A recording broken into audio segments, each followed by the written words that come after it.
Hello and welcome back to another stream of Astrologaster. As part of our historical order run, today we will continue in the year 1598, about 6 years after the game started. And another 8 years until we actually get to the end of the game. But I think today might actually be the last stream of this. We should be about 2/3 through the game. So I anticipate it's going to be another 3 to 4 hours, roughly, of the game left at this point.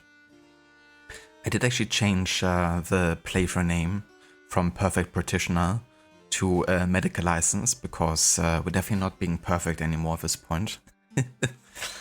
I actually wanted to kind of do every correct choice. Yes, science! But turns out the guy that actually followed, was having some mistakes.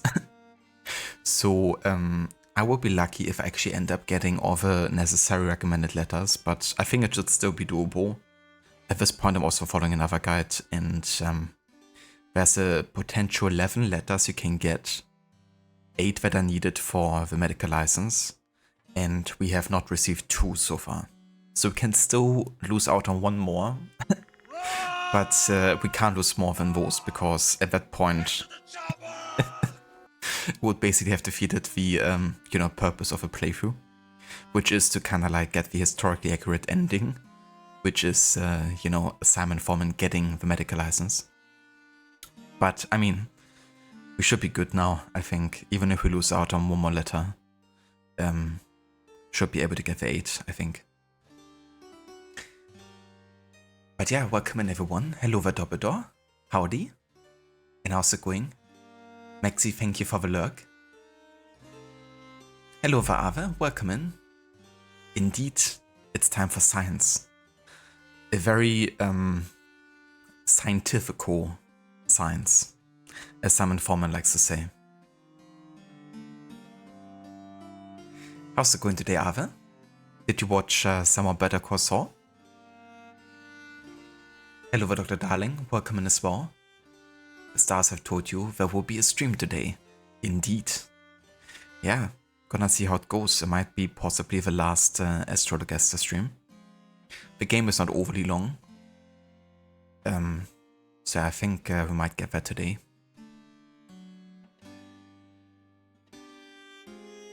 Get to that chopper. Knock knock.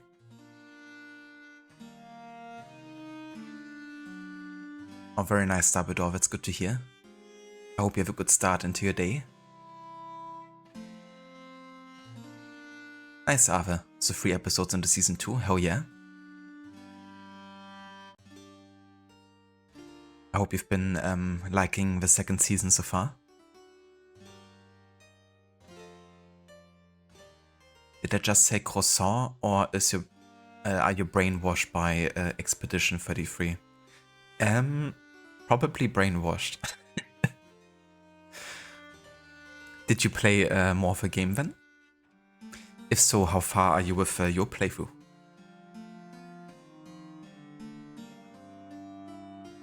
I'm waiting for work to finish so you can go home and enjoy the weekend. Very nice, Ave. Definitely hope that happens soon. And that you can enjoy the weekend. Yeah, for me, thankfully, it's already the weekend, so I get to chillax a bit earlier with some Astrologaster. Gonna listen to some funny songs, learn some proper science, as you do in bubonic plague Shakespearean London.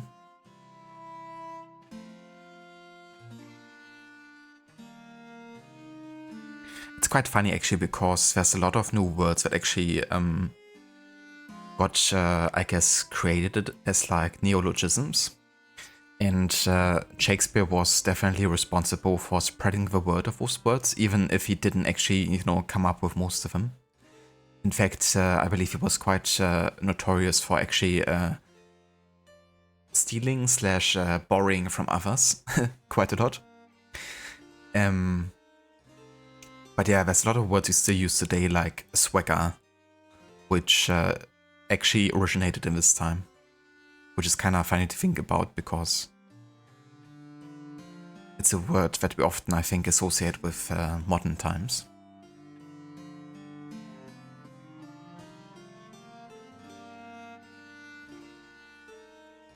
Didn't have time at work now. You bought MGS data and have to apply new thermal paste data. I gotcha. It's really cool though that you got MGS data. I watched a bit of that yesterday actually. Rentoni, the YouTuber, he played some of it. And looked quite fun, honestly. I mean, it was always the Metal Gear Solid that most appealed to me, like setting-wise. So seeing it in like, you know, new graphics and mechanics, it's definitely good to see. I've been kind of thinking if I maybe include it into my historical, or at least contemporary history run. But at the same time, it's so wacky on some level. But hey, that definitely goes for some other historical games too. I mean, look at this game. But I looked at some of the cutscenes and the way that Revolver Ocelot, or however he's called, is introduced in that game is something. The voice acting is also something special. But the gameplay looks super fun though, and I think I would really enjoy that part.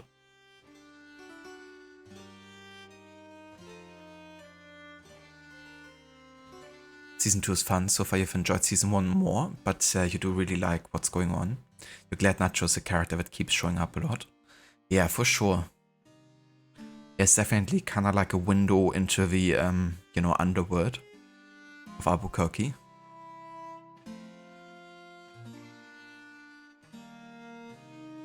Hello there, Dex. Welcome in, dude. Good day. Good morning, I should say.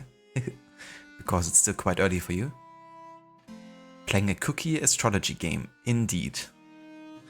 Yeah, playing a cookie astrology game with a cookie astrologer and cookie patience.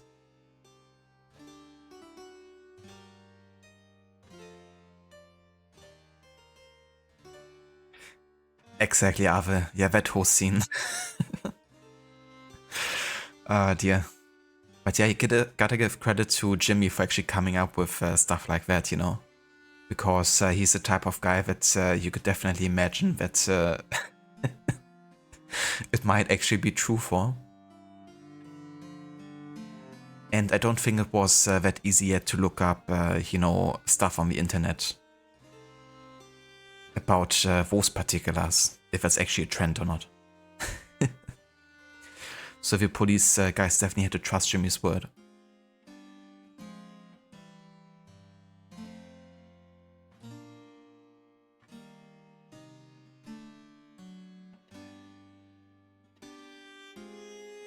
Yeah, that's definitely understandable, Ave. But yeah, those cliffhangers can definitely be, you know, something that kind of goes through your head until you actually end up watching the next episode. I quite like that, you know, overlapping between Mike and Nacho 2. Yeah, Season 2 is definitely where a lot of storylines get kind of like rolling.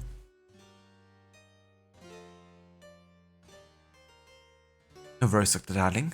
Thank you for the lurk, and I hope the rest of work goes well today.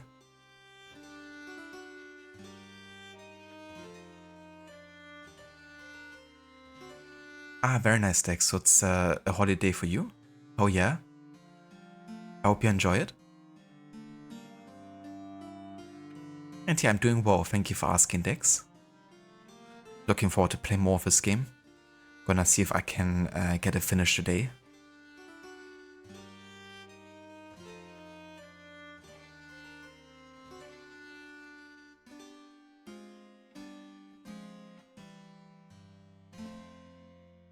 Yeah, for sure, Ave.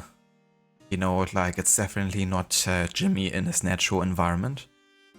You know, being like with a serious law firm. I can definitely tell that there's going to be a few reasons why, you know, there might be some kind of like conflicts in how they view their work.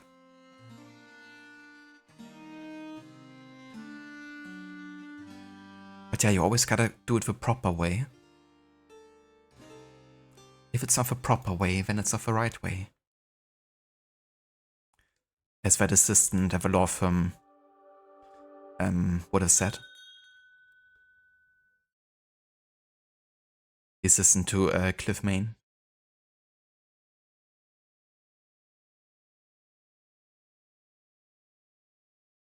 His boss caught in the middle of the night, mad as fuck. Was that in regards to the TV clip? The advertisement? Okay, so this one we did read last time, but basically the College of Physicians wants to prevent us from getting the medical license. However, the Archbishop of Canterbury, he might actually help us if we still get enough letters of recommendation. You have a commercial? Yeah. Yeah, it was definitely unorthodox. No worries, Arthur. Thank you for the lurk, dude. I hope the rest of the work goes well. And, yeah, maybe talk to you later. Alice Black, she feels no shame, and forsooth is she to blame. If we were her, we'd do the same. Alice Black, she feels no shame. How would they ever try to prevent you from getting a medical license? I know, right? I'm like the perfect candidate. I mean, for God's sake, I cured myself of a plague, as well as thousands of other Londoners. By consulting the stars and then getting the insight as to which herbs I had to actually combine and create a really powerful strong water. Science, bitch. Good day, Mistress Blagg. Before we start, I must thank you for having used your influence to help me resolve my recent difficulties. Say nothing of it. Those doctors and their College of Physicians. Naught but a band of pisspot sniffing bullies, so they are. Besides, I needed you out of prison so that you might read the stars for me. I see. And what would you have me advise you on? What know you of Richard Bancroft, the Bishop of London? Not much, in truth. But I did attend the Easter service at St. Paul's. I found the bishop's sermon on the virtues of chastity and abstinence most compelling. Why, you know him well? Not very well as yet. I was seated beside him at an Episcopal dinner Saturday last. We discoursed a while. Bishop Bancroft is a most charming man. But there was a moment when we did both reach for the brandy decanter. Our eyes met and I felt something.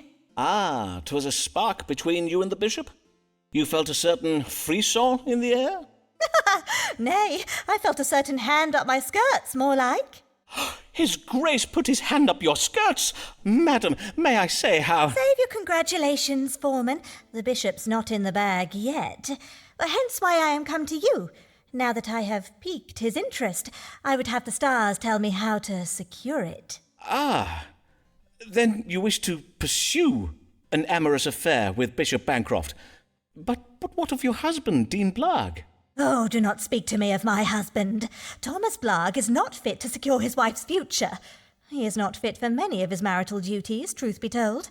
But you did warn me of Blagg's financial ruin, and for that I am grateful. Forsooth, I am glad I was able to be of service to you, Mistress Blagg.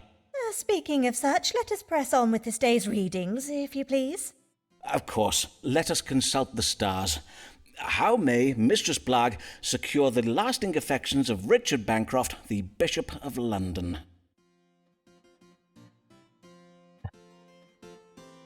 You know, one aspect I kind of like about the choice in this game and treating the patients is kind of like also thinking about the greater scheme. You know, it's like, okay, how can we actually get that person to give us the letter of recommendation? You know, what do we have to diagnose them with? And sometimes, you know, it might be truthful, sometimes it might be, you know, what actually is affecting them. But sometimes it's definitely about like being smart about See that ladder there? you know, the influence that you have to have with a certain character. see that letter there? A letter? Looks like I have a new letter. Looks like I have a new letter. A letter? For me? For me?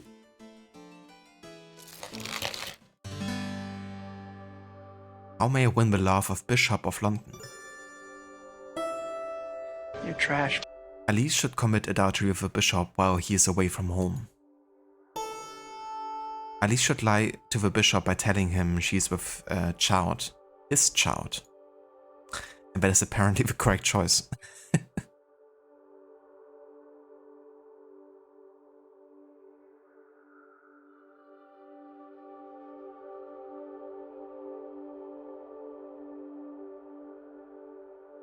I'm just gonna double check if that is truly the correct choice.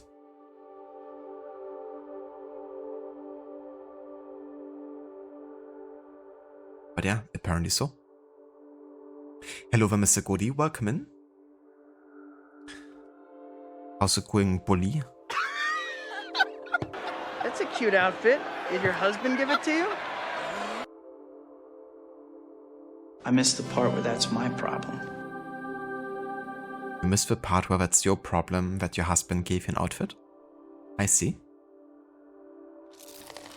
Ah, the stars suggest a most ingenious plan for ensnaring the bishop, Mistress Bligh. Oh, verily? Aye, 'tis most cunning.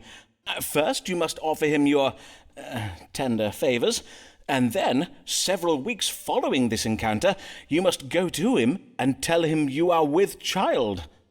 If the bishop be a man of sentiment, the news will doubtless make him feel bound to you. I own that such a ruse could work. 'Tis hardly ingenious, though, is it? Half the mothers in London give their daughters such advice. Do they indeed? Well, there is more. The stars suggest you will find occasion for such an encounter while the bishop is away from home on business. Mayhap you arrange a discreet assignation for his next visit to the Archbishop's palace in Lambeth. On my honour, that is not a bad idea. In sooth, I think it may do very well. For as 'tis oft said, that which does occur at Lambeth Palace does bide at Lambeth Palace. Indeed. How very intriguing. Pray tell me of these goings-on at Lambeth Palace. Of course, Simon is interested about what happens in Lambeth, stays in Lambeth. He's a naughty boy himself.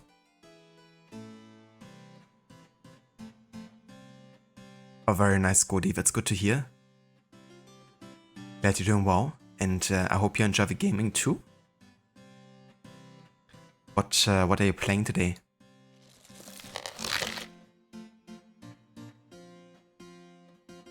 Coitus post consultatio.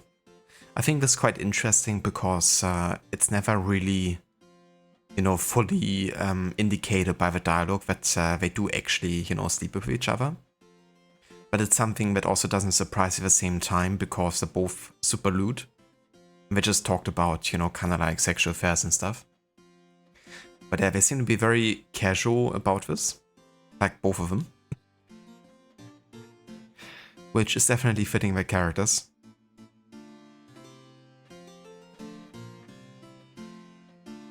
But yeah, I think it's good they actually put this into the game because it is accurate to the real Simon Foreman.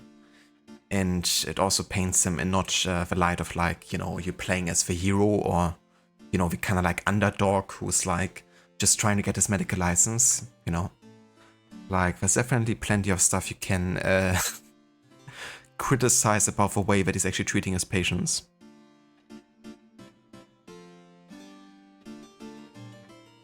Not to say that no proper licensed doctor hasn't done that either. They're just being fun and flirty, no big deal? Exactly.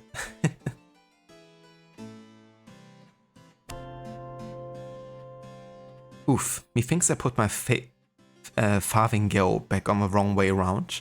Mayhap I would dash into an alleyway to adjust it. Lancelot more, lovely his passion,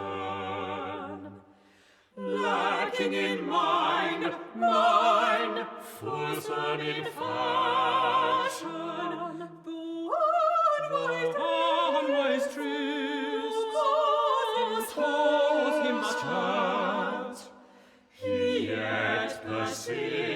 in chasing of scat.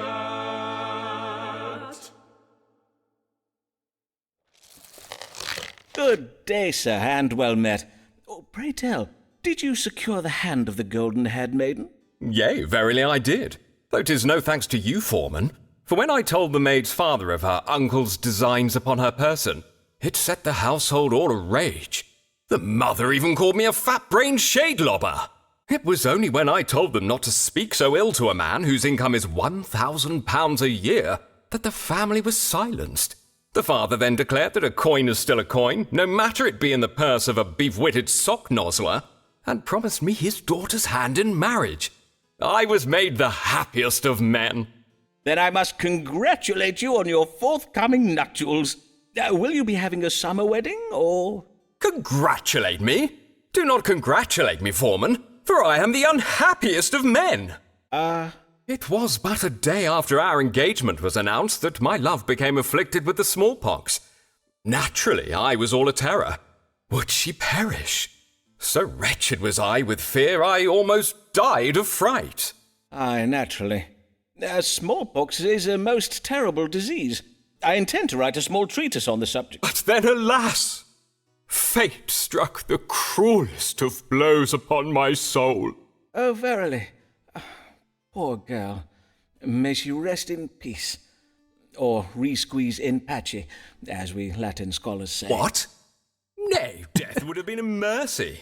For once cured, the maid arose from her sickbed bearing hideous scars. Her once fair cheeks, thus so cratered, to make the very moon wane with envy. I see. And now you wish to extract yourself from your engagement, I presume. Naturally. But her brother and father are fearsome men with a taste for rough sport, and her mother's tongue is as sharp as a barber's blade. I worry that my breach of promise may be taken ill. Then let me see if I may fathom the family's reaction from the stars. What will become of breaking your engagement to this once fair, now pox-scarred maid? It's so funny when he says "risqueeze in patches," and it's kind of like completely butchering the Latin word, which just further showcases, you know, his lack of education in medicine. Risqueeze in patchy. A bit different to requiescat in pace.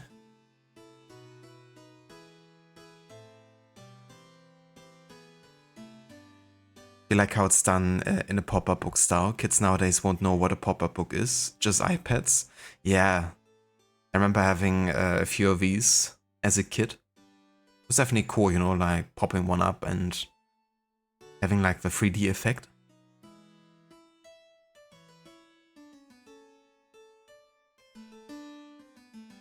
Is that the thing? You think they did that as a head tip to the AC crowd? Yeah, mayhaps. Yeah, not too sure if they did. I mean, there's not like many, if any, references to Assassin's Creed, but I mean, it's definitely a quote that's, you know, infamously connected to Assassin's Creed.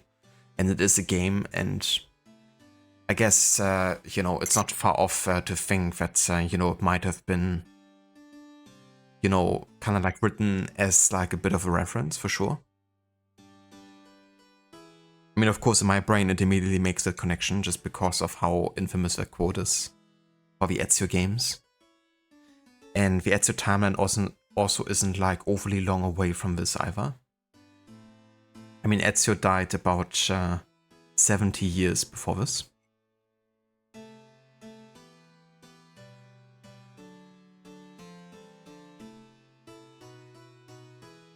But it's definitely funny because it definitely serves showcasing his lack of education in Latin and in general with medicine.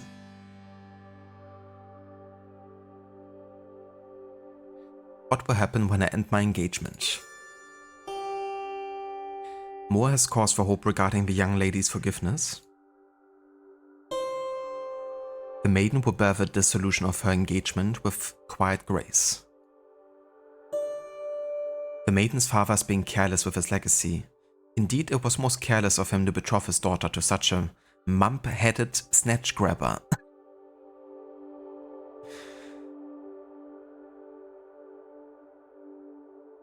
Requiescat in pace, Ezio. Indeed. Requiescat in pace. Requiescat in pace, you bastard. Why do you call yourself a bastard, Ezio? Requiescat in pace. That's better.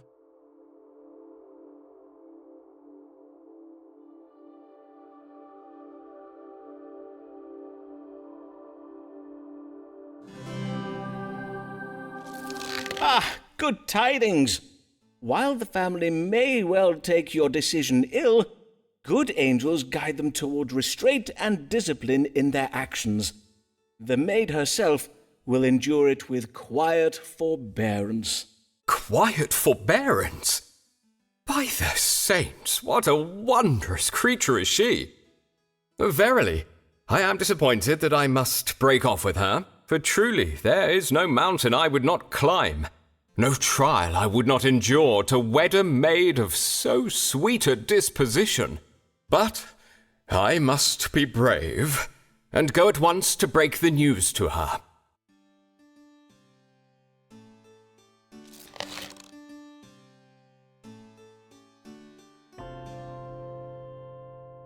How long will this wretched business take? I pray there be time to take in a play afterwards. Ah, this guy. You could say he probably grew up a bit too privileged. Glory,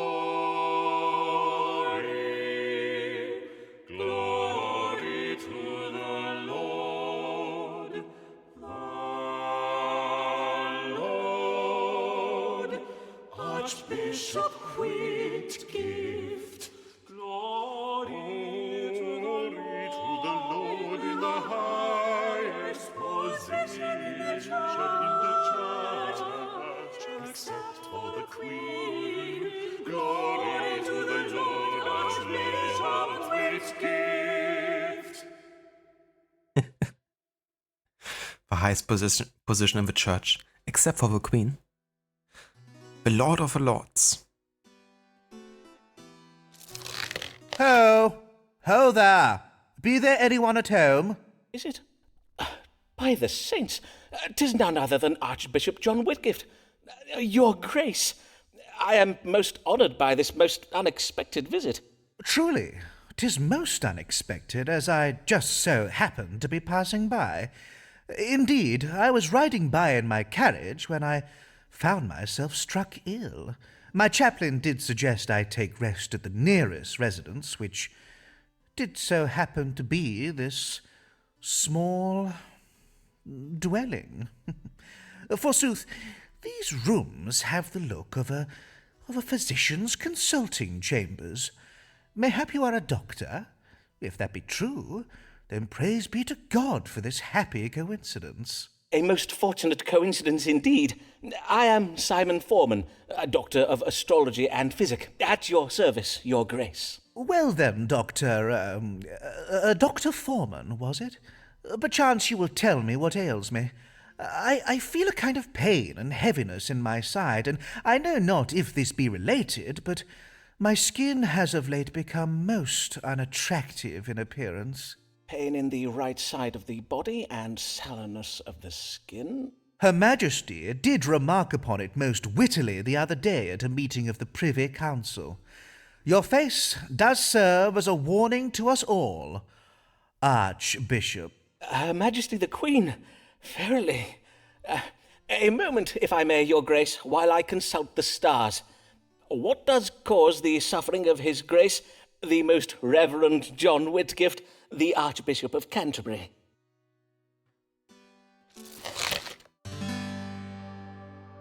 I've pain in my side and my skin has become yellow in color. What ails me? The Archbishop is suffering from the jaundice, a condition characterized by choler seeping into the skin when the tube connecting the gallbladder to the liver is blocked. The star sign Sagittarius, ruler of the liver. And the moon suggests the illness is only temporary.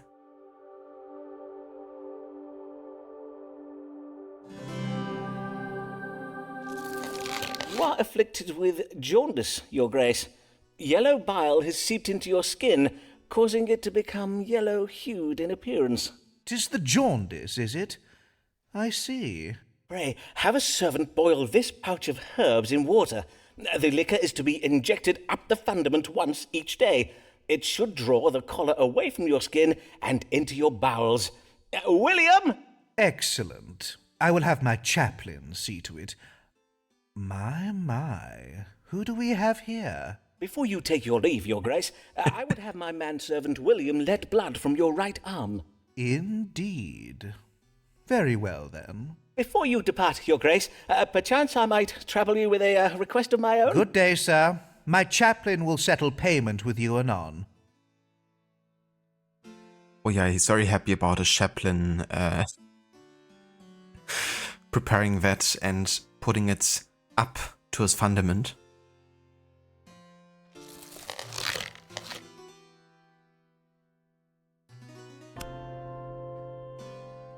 William Buck, I think he said his manservant's name was. I wonder how much Foreman pays him. Jesus. He's like, don't you wanna work as my new chaplain? What does it matter if errors he makes? Let others mend other things Essex breaks. Our Lord has much to gain from the risks he takes. Commoners may pay, but nobles only learn from their mistakes. Good day, my lord, and well met. Indeed, methinks I have not seen your lordship since last year, afore you set off with Sir Walter Raleigh to capture those Spanish treasure ships. Ah, yes. Doubtless you heard what became of that expedition. The town criers called it Raleigh and Essex's gold piracy fail, declaring it the biggest balls-up since the English Armada. Aye, 'twas most ill-mannered of them, if I may remark. 'Tis all Raleigh's fault, of course. For when I revealed that I had gotten our navigational directions from you, he had our men turn the fleet around and sail in the opposite direction. 'Twas his navigation that got us lost. Our ships ended up becalmed in the middle of the Atlantic Ocean, leaving England undefended. Who is the beef-headed chudlord now, eh, Raleigh? Well, indeed. Of course, Raleigh refuses to apologise, and we are no longer on speaking terms. Alas, 'tis most lamentable you were unable to use the directions I gave you. Well now, how may I assist you this day? I would have you tell me how I might regain the favour of the Queen.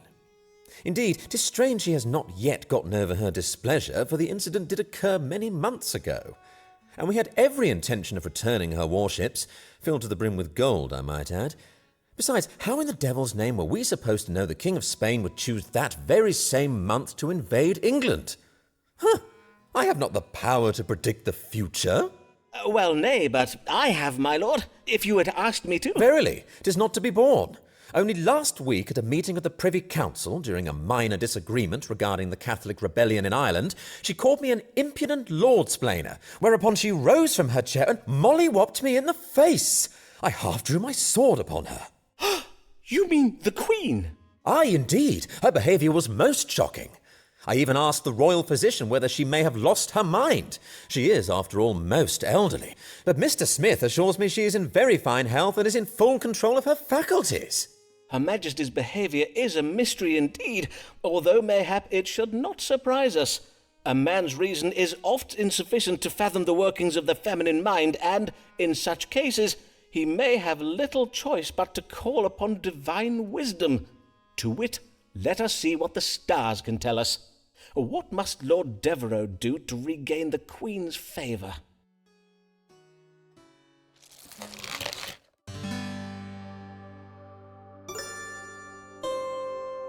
Devereux should pretend to be in love with the Queen.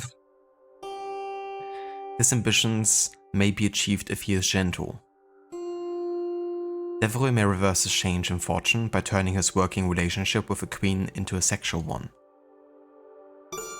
Or, Devereux should not act in haste, he should make an intelligent suggestion to mount a military campaign in a foreign country. He should assume a position of authority in keeping with his birthright as peer of the realm. And he must show the queen he's a loyal man who does his duty. So this is definitely the one. It's a choice where it doesn't matter according to the guide, but this is what we will suggest. To regain the Queen's favour, you must demonstrate your fealty to her, your loyalty as a peer of the realm who sits on her privy council. To this end, the stars suggest you offer to lead a military campaign to put down this Catholic rebellion in Ireland. Your lordship is, after all, a great military leader.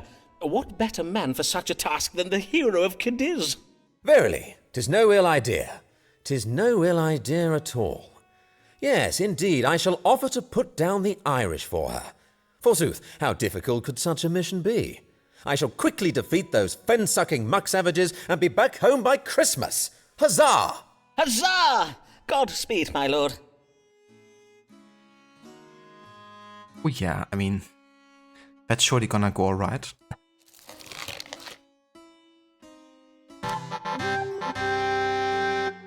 Nice. Another letter of recommendation. The Irish are idiot drunkards, thus easy to vanquish.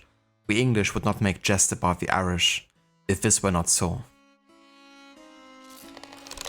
Though our hero Simon Foreman's not a Catholic, he disapproves of Mary for her views, they make him sick. But pray he does not tell her, lest she punch him in the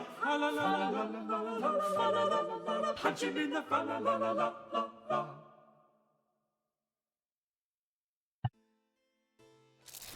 Good day, Mistress Payne. How may I help you this day?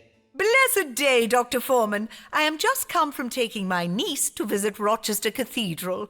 Thomas Blogg is the cathedral's dean, I believe. Know you of Dean Blogg? Aye, I know something of him. Verily, that man is a model to us all. Under his stewardship, the cathedral's decadent furnishings have been stripped away. He has even replaced the silver candlesticks with pewter. Such pious modesty in the sight of God. Has he indeed?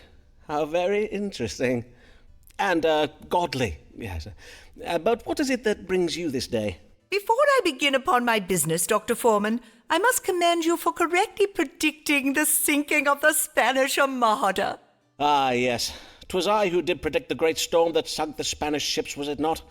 I have oft thought that careful study of coastal weather patterns may provide... And we must give thanks to God for the divine vengeance he wrought upon the heretics. I did hear that by morning our beaches were verily littered with the corpses of Spanish sailors. Praise be to the Lord, his glory to behold. Yes, praise be. But all the same, you seem anxious this day, Mistress Payne. What is troubling you? Indeed, I am troubled, Dr. Foreman. I fear for the Queen's health. Everyone is saying that as she is exceeding old, she is soon to die. Ah, yes, I quite understand your feelings, madam. How we love our good Queen Bessie. Long may she reign. But will she? That is the question, is it not? For she cannot live forever, and when at last she does expire, we shall be stricken with such lamentation and grief. Mayhap you, but not I. Elizabeth Tudor is naught but a sceptred whore, but still a whore who presides over the Church of England and keeps Rome at bay. And without an heir, who knows what manner of foreigner may succeed her when she dies? For all we know, he may flood the land with foul popery. Foul popery? I take it you do not care for dried floral arrangements. But, madam, surely fresh flowers are more customary at royal funerals. Did you not heed me, Mr. Foreman? I wish to know whether the English throne is safe from a Catholic successor. Ah, yes, of course. Then let us consult the stars. Is our Queen's long reign in danger of ending soon? And if so, do we risk a Catholic succeeding her to the throne? The potpourri, and she was like the popery. Pretty much the same, isn't it? Is the Catholic soon to succeed to the English throne?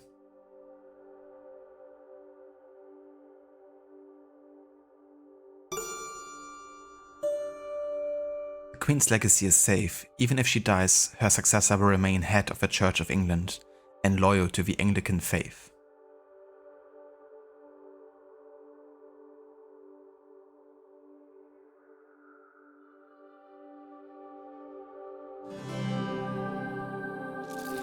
The Queen's prognosis is good, madam. God will ensure she remains in health for some years yet, and when at last Her Majesty does expire, whomever succeeds her will happily take his place at the head of the Church of England. I may assure you that England will not revert its allegiance to the Church of Rome.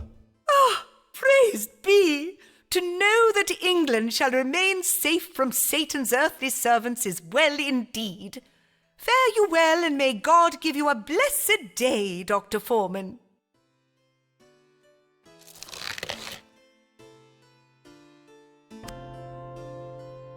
The weather is lovely this day. Mayhap I take my niece to the new cockpit in Vauxhall? She does so love to see the cocks. Ah, dear.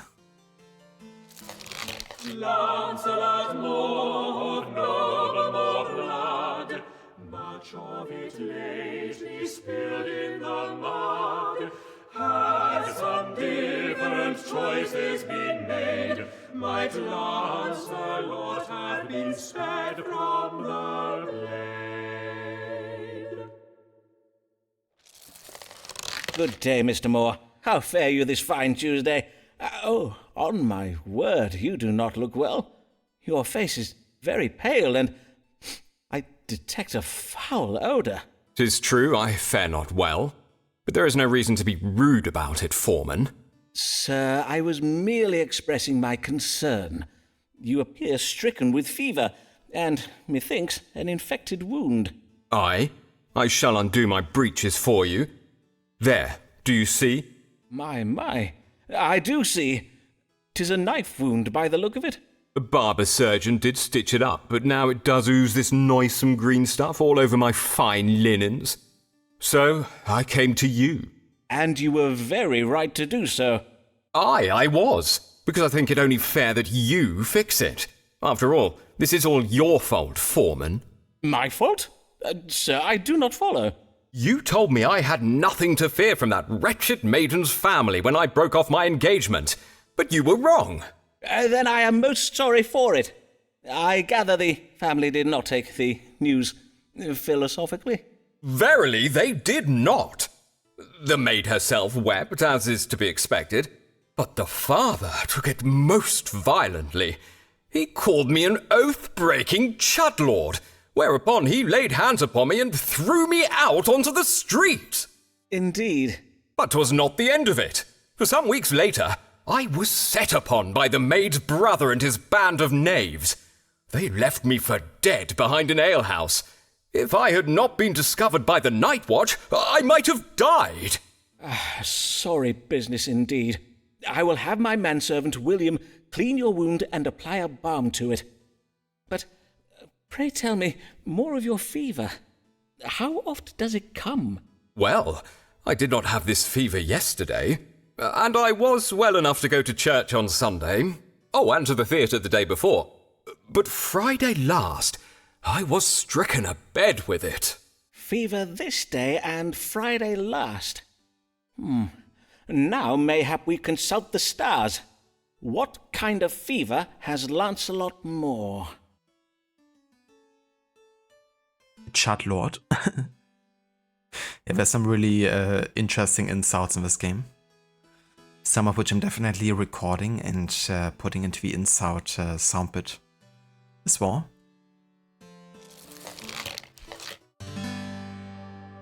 What kind of fever do I suffer from?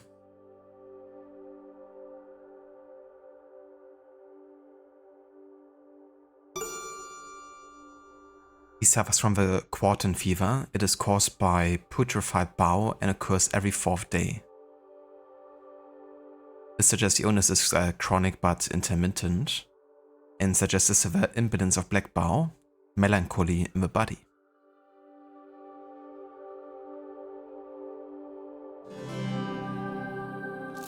You're troubled with the quartan fever. A fever that comes every 4th day. It's caused by rotting bile.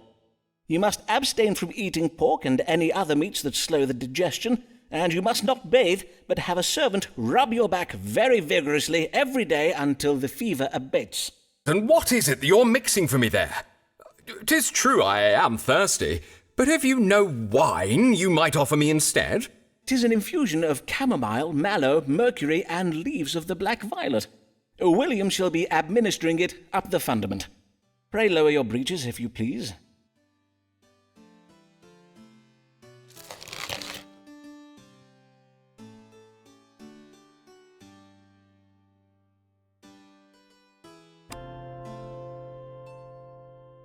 It is well I wore dark colors today, for methinks I do begin to leak a little.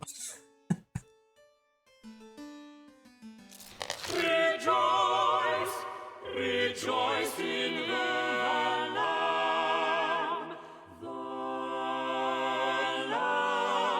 served by the Archbishop, to his guests for dinner, at his palace in love.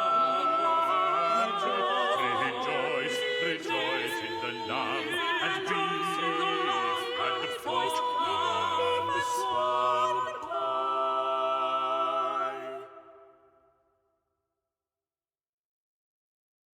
He's very ecstatic about his lamp, that's for sure. Is it the lamp of God, maybe?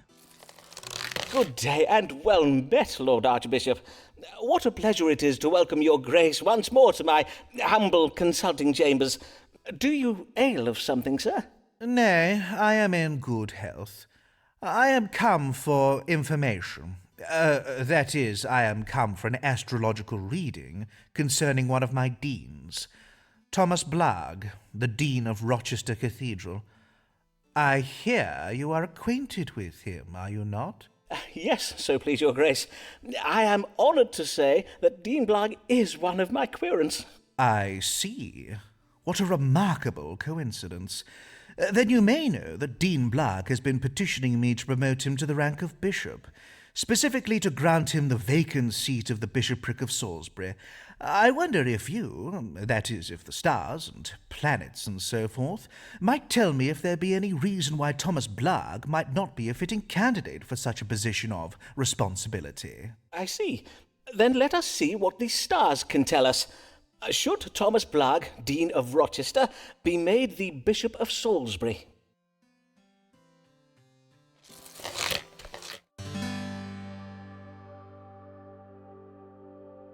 Should I grant Thomas Blagg the bishopric of Salisbury?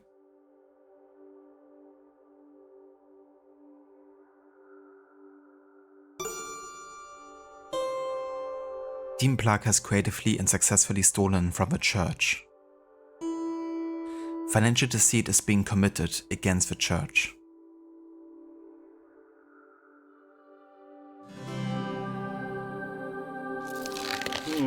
You must not grant Thomas Blagg the bishopric of Salisbury, your grace, for it seems Dean Blagg has been embezzling from the church.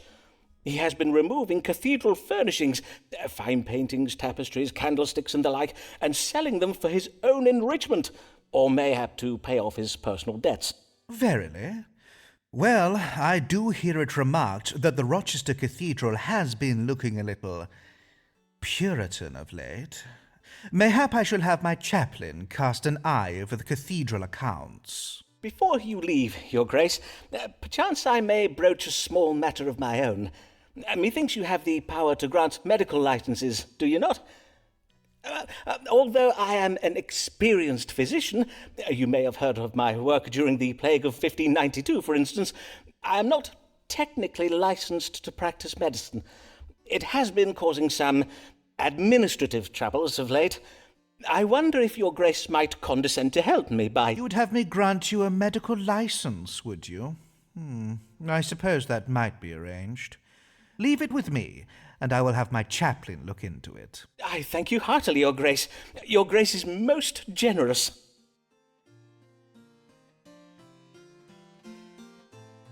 You back with fresh baked goods? Want one? Absolutely. I love baked goods, especially if they're fresh.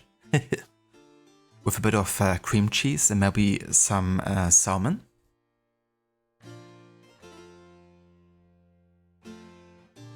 I hope you enjoy your baked goods, Dex. Indeed, Dumbledore. Yeah, I love baked goods.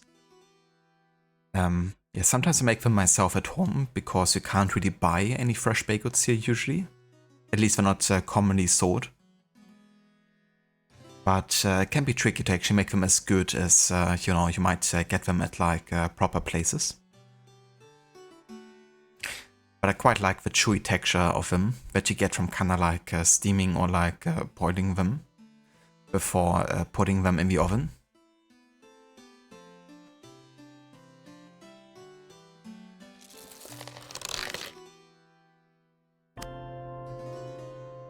In truth, it is well to know that Blarg is only a thief, not developing Puritan sympathies as I had feared.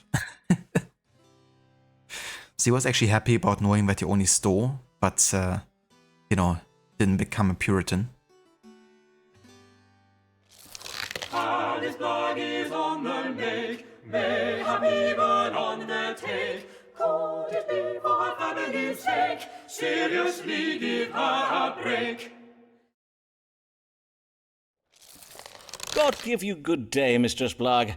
Pray tell, what brings you? I would know whether my lover, Owen Wood, is resolved to leave me something in his will. A small legacy, mayhap. A large one. I do hope he intends to leave me something. Owen Wood? He is the Dean of Armagh, is he not? But were you not pursuing, Richard Bancroft, the Bishop of London?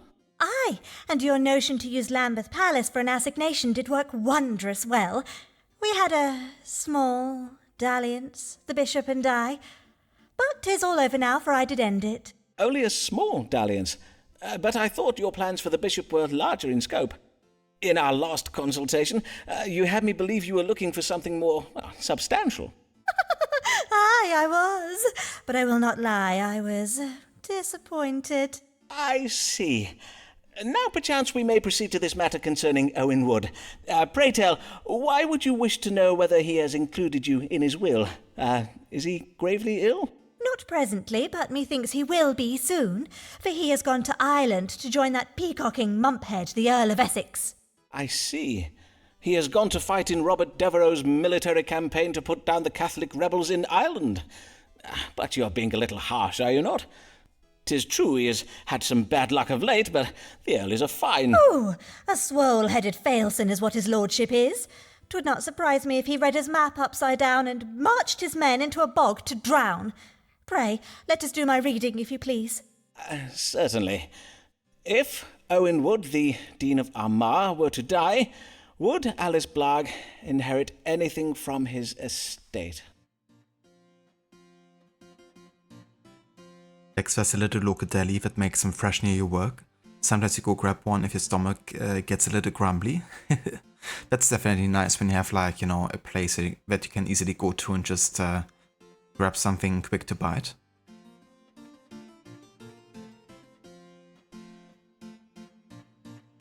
But yeah, I love those kind of deli places, you know, that do everything at home and have, like, you know, the best quality stuff.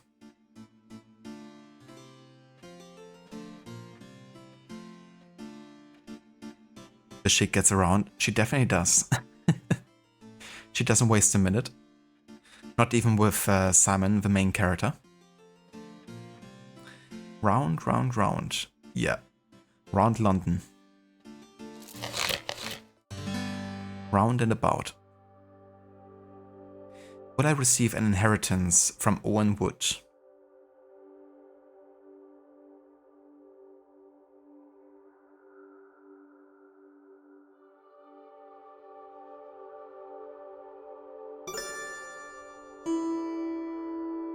Owen Wood has frittered away his fortune.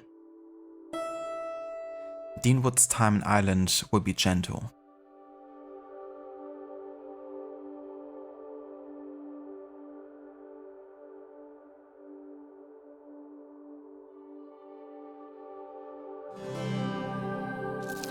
I am happy to assure you, madam, that Owen Wood will not die in Ireland. On my honour, that is most reassuring to hear. Methinks. Nay, it is. And even if he were to die, Deanwood has little to leave you in his will, for the stars suggest that he has barely a penny to his name. You mean to say Dean Wood has frittered all his money away likewise? Aye, it would seem that you and Mistress Wood share something in common. That is, aside from... Oh, well, I never. These clergymen. A band of boil-brained chump-lords, the lot of them. The boil-braid chump-lords? New insult?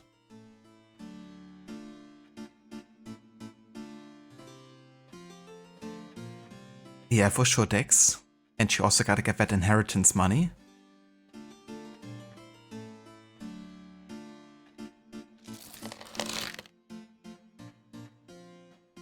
Oh, that's the first consultation in the year 1599.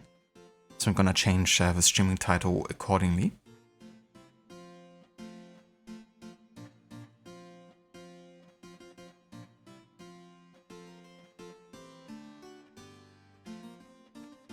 And yeah, we're almost now in the 1600s. One more year. Poor Mistress Wood. Owen treats his wife very ill indeed. Almost at the turn of the century. Very cool, indeed. It's definitely nice, you know, that aspect of like playing through the years, and when games also give you like, you know, certain dates and months.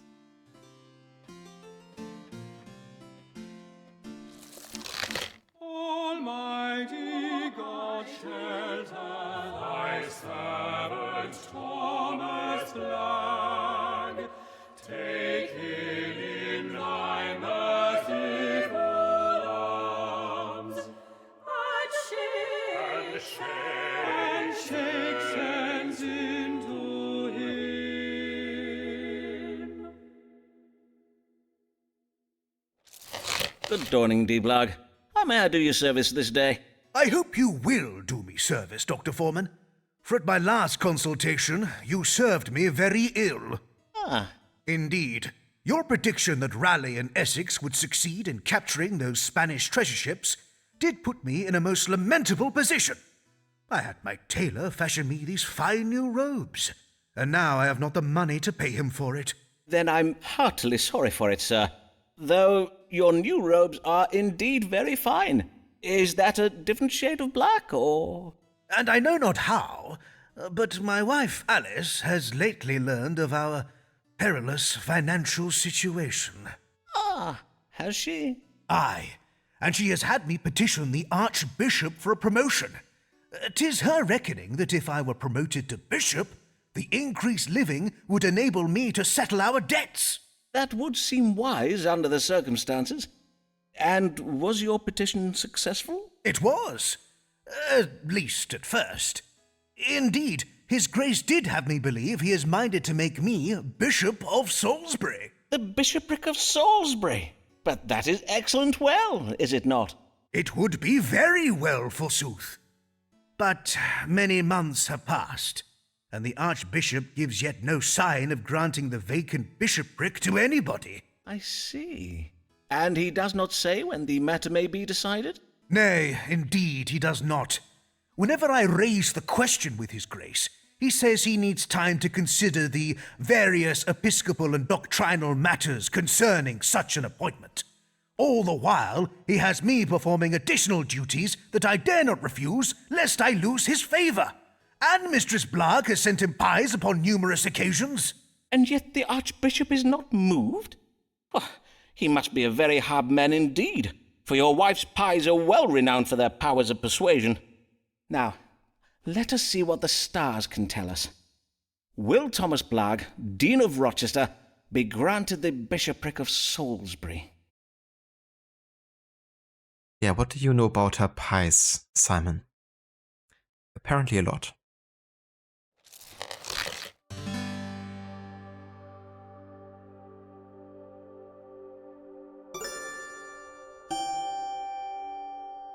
Blarg's relationship with the Archbishop will remain amicable. Blarg has demonstrated his godliness. Black's professional ambitions will be realized if he exercises patience.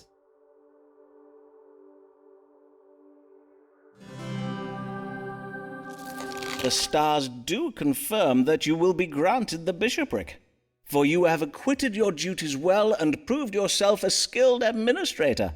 Forsooth, I've heard it remarked that the recent removal of some of your cathedral's more decadent furnishings has rendered the cathedral more suitable for humble worship and sober reflection. Blessed news! And upon which day will I be ordained? I must inform Mistress Blarg, so that she may prepare our household for removal to the Bishop's Palace at Salisbury. Well, I would advise you and Mistress Blarg not to act too precipitously, for the stars indicate that you may need to exercise the Christian virtue of patience, as... Patience? Sirrah, do not speak to me of patience. John Whitgift has strung me along for over a year on this matter. A bishop's living is little use to me if I'm to be bankrupted while waiting on it.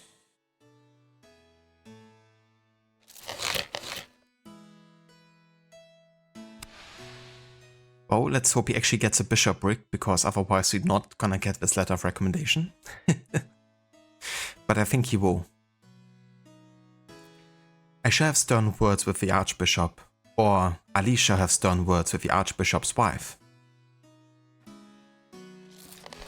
Lancelot more awe-struck by the muse, for his sonnets found there be no excuse.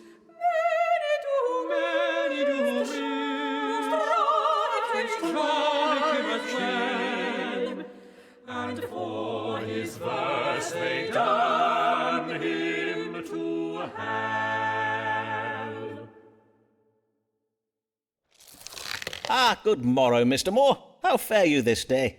Forsooth, I fare very well, for I have become acquainted with the most wondrous of creatures, a lady who has lately been widowed. Ah, let me just take some notes here. Is this one dark or fair? Auburn with eyes of green, mayhap? I do not believe there's yet been an auburn-haired maid. Fie, Mr. Foreman. Prithee show more respect for ladies than to view them as mere collections of physical charms. Beauty alone is of nothing to a man such as I. Nay, my heart does belong to a worldly woman of culture and learning, her head almost as striking as the soft hair and radiant eyes that adorn it. Indeed, her gift of understanding is so strong she can listen to my sonnets for hours on end. She can she? Forsooth, the lady does show great strength of mind indeed. And how might I advise you? I would have you tell me whether I should marry her, for, as you know, I have offered my troth to ladies in the past, and it has not ended well for me. So, this time I did tell myself, Lancelot, you will proceed with caution. You will know the lady for at least a month before you think of wedding her, and then you'll go directly to Foreman for his counsel. Then let us consult the stars now. Should Lancelot Moore marry this wondrous and worldly widow?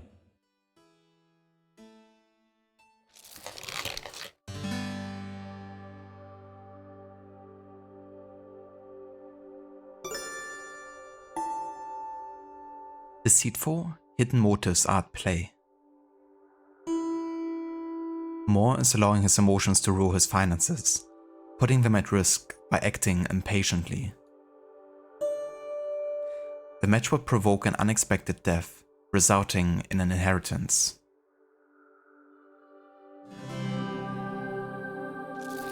You must not marry this lady, sir. You are a wealthy man, and she has designs upon your fortune that may result in your untimely death. Ye gods! Verily? I am afeard so. You must take care not to let your emotions lead you astray. She seemed so.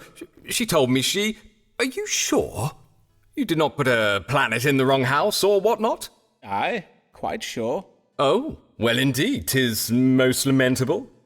Oh, what a waste of such fine eyes. Mayhap Emma has a sister. This dude just doesn't know when to stop.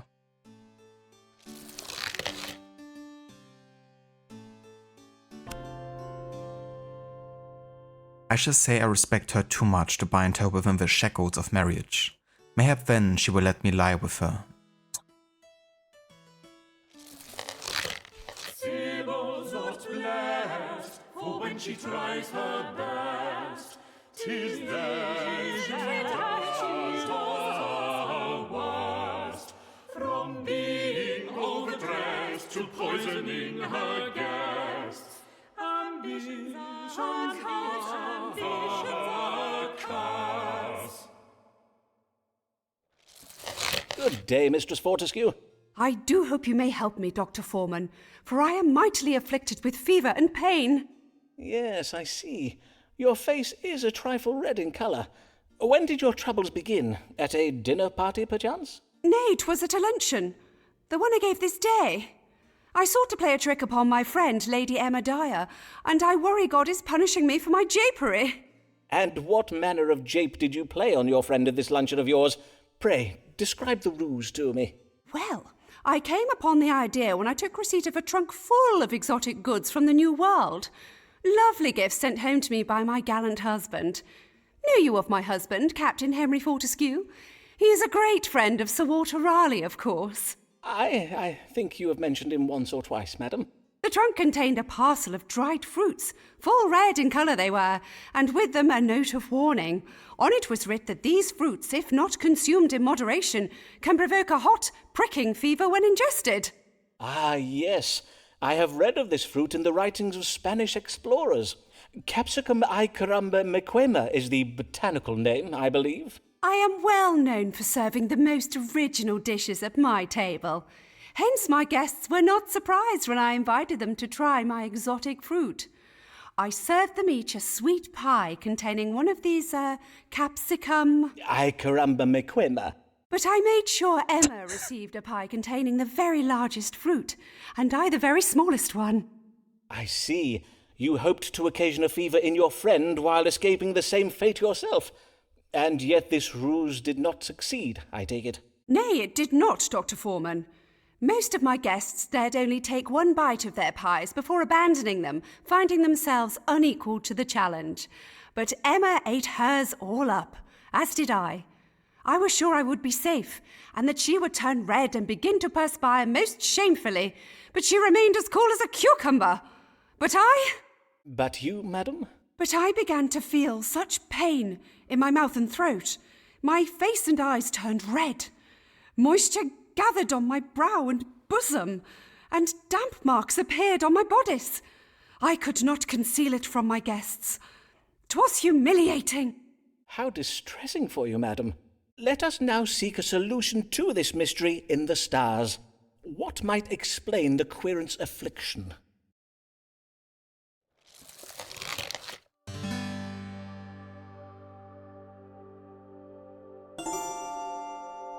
The querent is suffering from a kind of quinsy, caused by an abundance of blood flowing to the head and throat.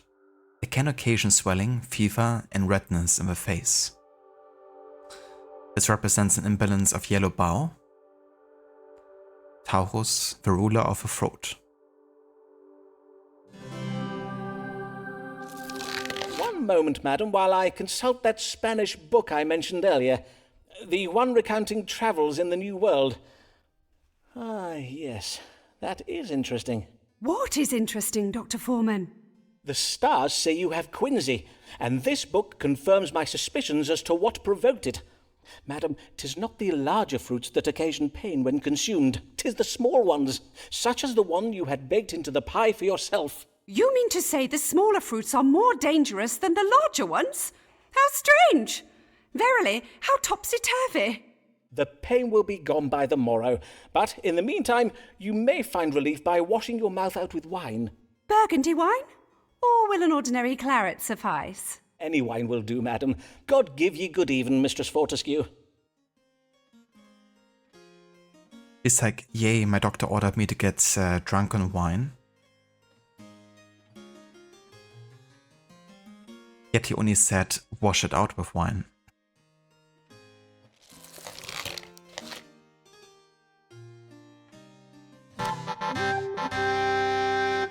Oh yeah, that's another letter of recommendation for Sybil.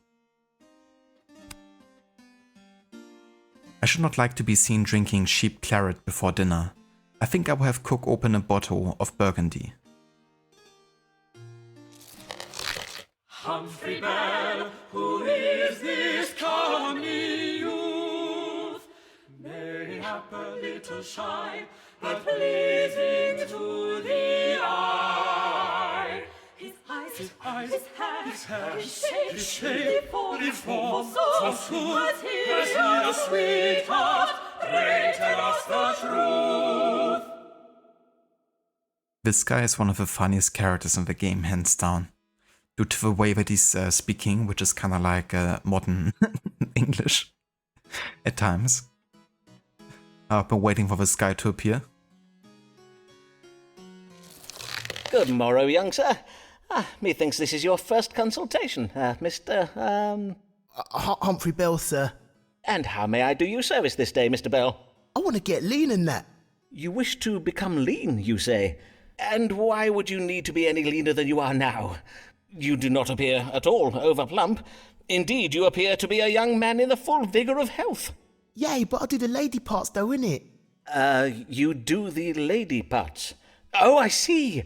You are a player who plays feminine roles upon the stage. Yes, I think I recognise you now. You play for Lord Chamberlain's men, do you not? The company of players led by Will Shakespeare, Richard Burbage and Will Kemp, among others. Aye, sir. I play for them as a hired man, and next month I'm to play a fairy queen in a play we're doing for Lord Hunston at his daughter's wedding.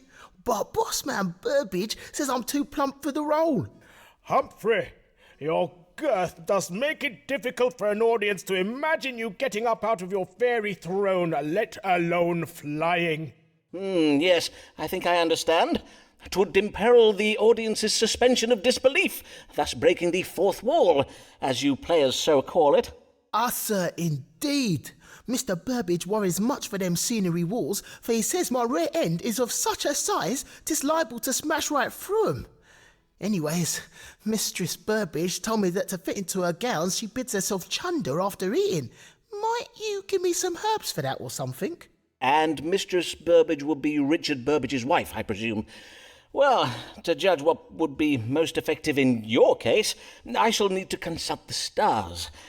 What should Mr. Humphrey Bell do to become leaner?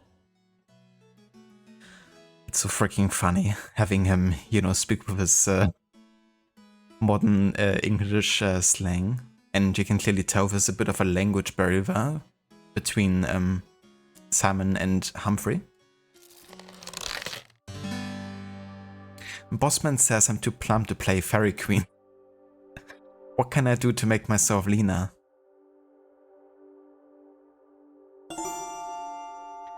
Humphrey's condition has been provoked by chronic overconsumption of food. He must commit to underconsumption of food if he hopes to become leaner. I mean, that's a logical conclusion.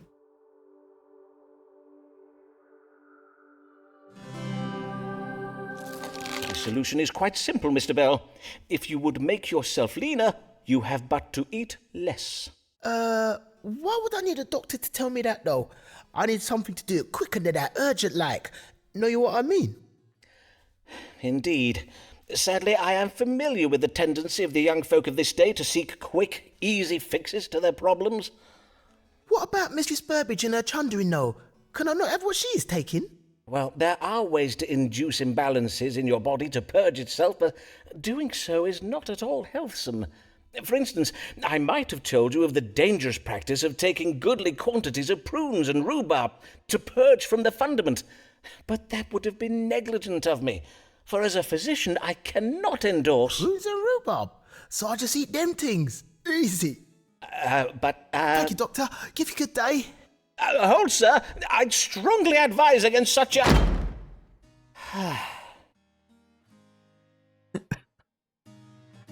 He's like, let me get the shitters. That's an easy way to lose some weight.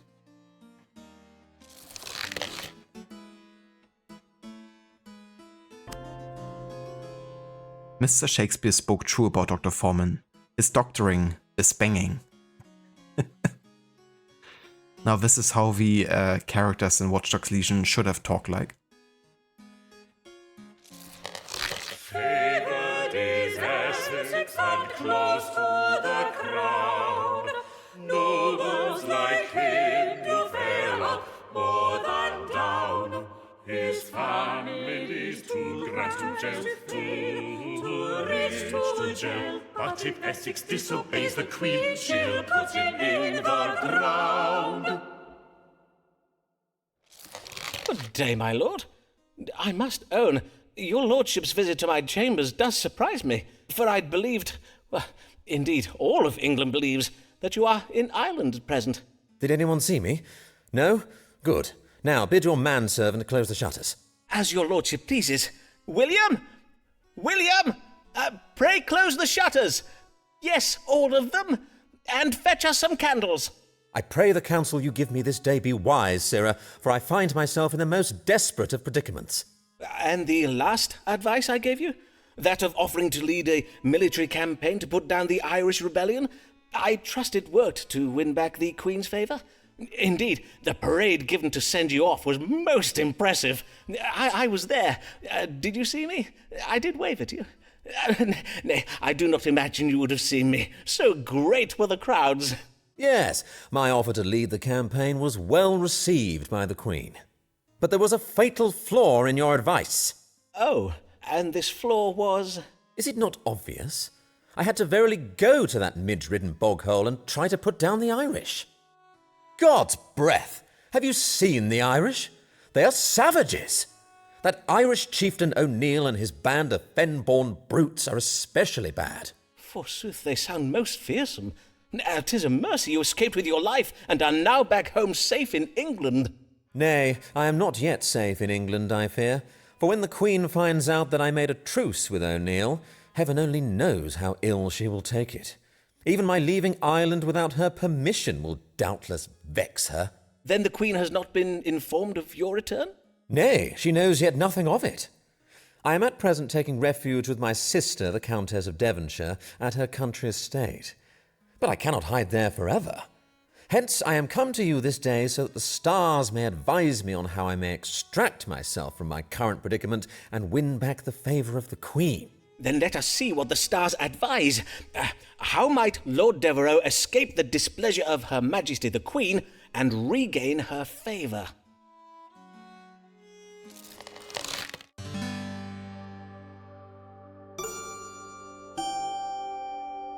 Devereux must contrive a way to make the Queen see his disobedience within the context of a personal relationship, rather than as an act of disloyalty to the crown.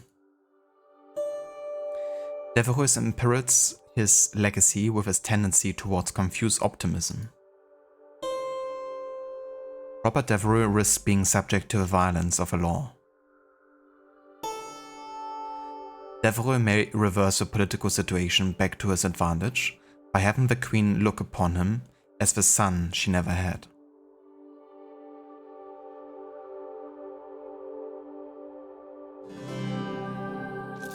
The stars foretell of violence enacted by officers of the law.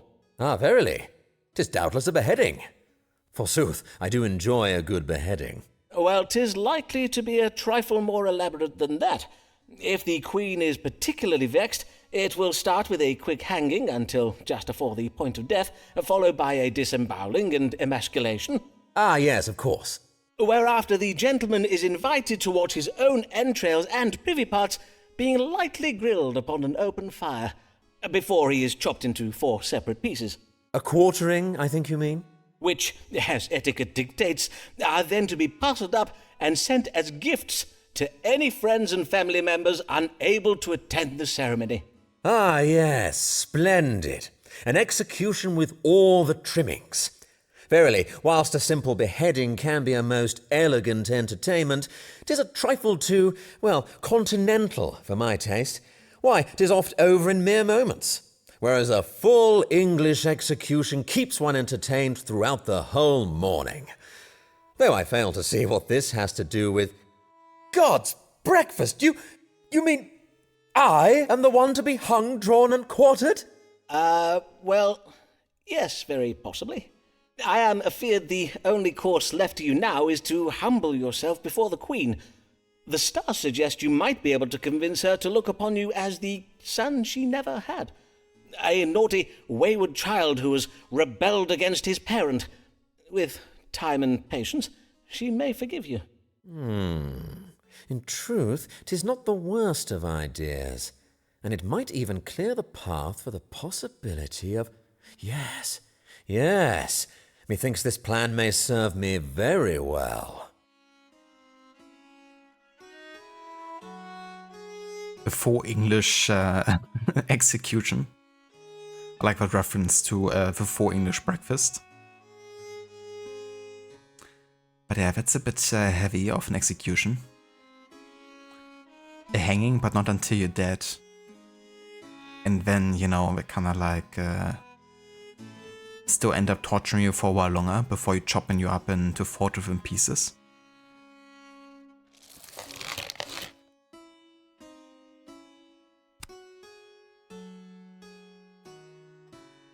Methinks I shall find Her Majesty alone if I slip into the palace one morning and surprise her in her bedchamber. Praise him, praise be to the Lord. The Lord, Archbishop with gift, and thereby made the void unto us his eternal grace and favor. Praise be to the Lord, Archbishop with gift. Good day, Your Grace, and well met. Might I inquire whether Your Grace has made a decision regarding whether to give Thomas Blagg the bishopric of Salisbury? Ah, yes, Dean Blagg. I had my chaplain look into what you told me regarding irregularities in Dean Blagg's stewardship of Rochester Cathedral.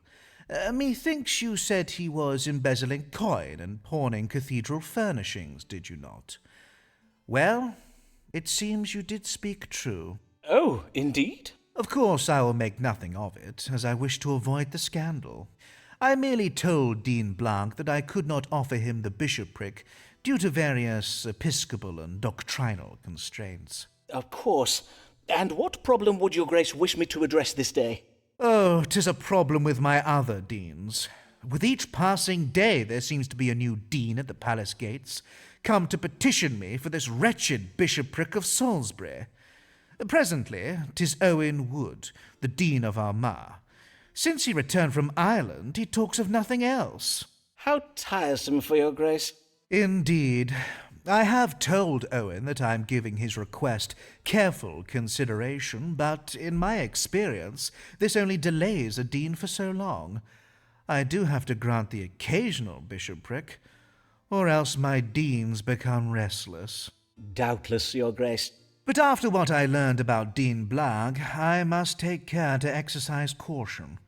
Hence, I would have you tell me anything you know, that is, anything the stars reveal, about Owen Wood, that would render him unsuitable to perform the role of bishop. Then let us ask the stars. Is there any reason why the Most Reverend John Whitgift, the Archbishop of Canterbury, should not grant Owen Wood the bishopric of Salisbury?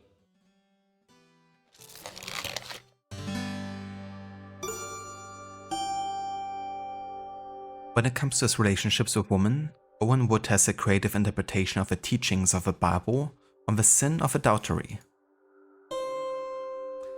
Owen Wood has betrayed his wife.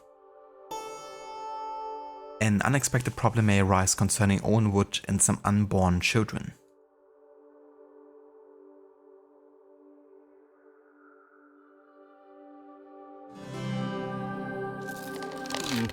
I must advise against granting Owen Wood the bishopric, for the stars reveal that he has sinned most grievously. Ah, verily? Grievously, you say? I am afeard Dean Wood did commit the sin of adultery. Ah, Nothing else? 'Twas more than once, Your Grace. Doubtless, doubtless. While I appreciate your most excellent discernment of this information from the stars, I must own that Deanwood's extra-clerical activities are already well known to me. Why, even my own wife has had a tumble with the man. Your Grace, I am sorry. Hold, Sarah.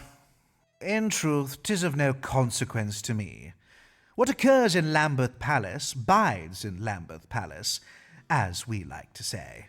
But you are right to remind me of Dean Wood's indiscretions, for mayhap it be not wise to elevate Owen to such a public position as bishop.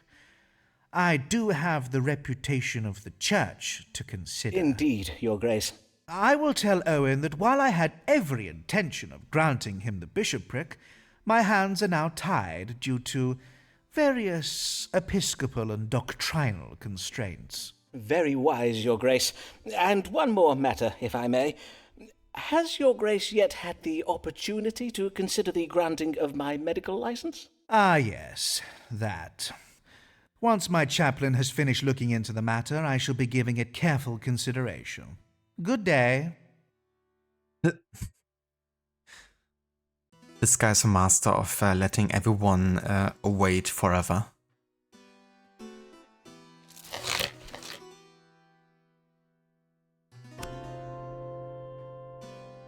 Ashamed to disappoint Owen, but the church cannot tolerate scandal of this nature. We're not the Catholic Church in Rome. Since blood left Alice in the lurch, for solution she does search.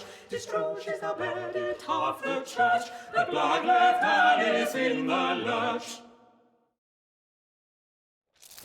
Good day, mistress. What brings you? I am come about my lover who is lately returned from Ireland. Ah, yea, and your current lover is, as I recall... Ah, yes, your lover at present is Owen Wood, the Reverend Dean of Armagh, is it not? Aye. And according to my notes, you were afeard he might die in battle. Aye, but you were right. Owen did not die. And yet you do not appear to be much pleased he is returned alive. Whatever is the matter, madam? It is being said around the diocese that my lover, Owen Wood, is romantically entangled with 2 other women. And who might these 2 other women be? Might one of them be his wife, or...? Of course not. Do not jape with me, Foreman. I did hear that one of the ladies Owen is seeing is Mistress Ways, while the other is a certain Anne Hayborn, with whom I am not yet acquainted. I do hear she is a very young and comely maiden, though mayhap a maiden no longer. I prithee, scribble one of those doodles of yours and tell me if this be true. Madam, if you will but afford me some silence and calm, I will compose one of my doodles, as you so call my mathematically precise astronomical charts, and endeavour to answer your question. To wit, is Owen Wood, the Dean of Armagh, wooing other women?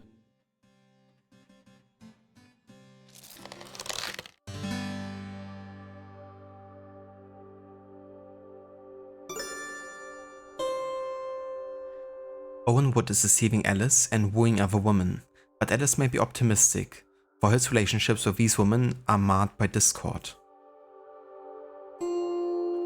Owen Wood, to everyone's great surprise, will abandon his wench-chasing ways.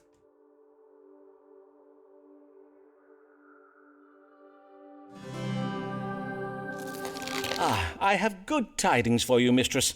Your relationship with Owen Wood is secure. 'Tis true he has indeed been conducting intimate liaisons with some of the wives and daughters of various deans and bishops, but... So then 'tis true! What a maid-fiddling maggot of a man is he! Aye, but prithee, madam, I had not finished. The stars suggest that Dean Wood's affairs with these women will shortly end, for it seems he is in dispute with them. What, with all of them? At the same time? It would seem so. Mayhap they all have been apprised of the same rumour that brings you this day. Well, I am glad to hear these affairs are soon to be ended. But I will not lie, I am no less vexed with him. And indeed, if Owen has been larking about, 'tis only fair I do the same, to even things out between us. Ah, I think what you may be referring to is lex talionis. 'Tis the law of retaliation, as practised by the ancient Babylonians. Well, madam, indeed, if it would help square matters betwixt you and Dean Wood, you may consider me wholly at your service. Another post-consultio. Coitus post-consultio. Indeed.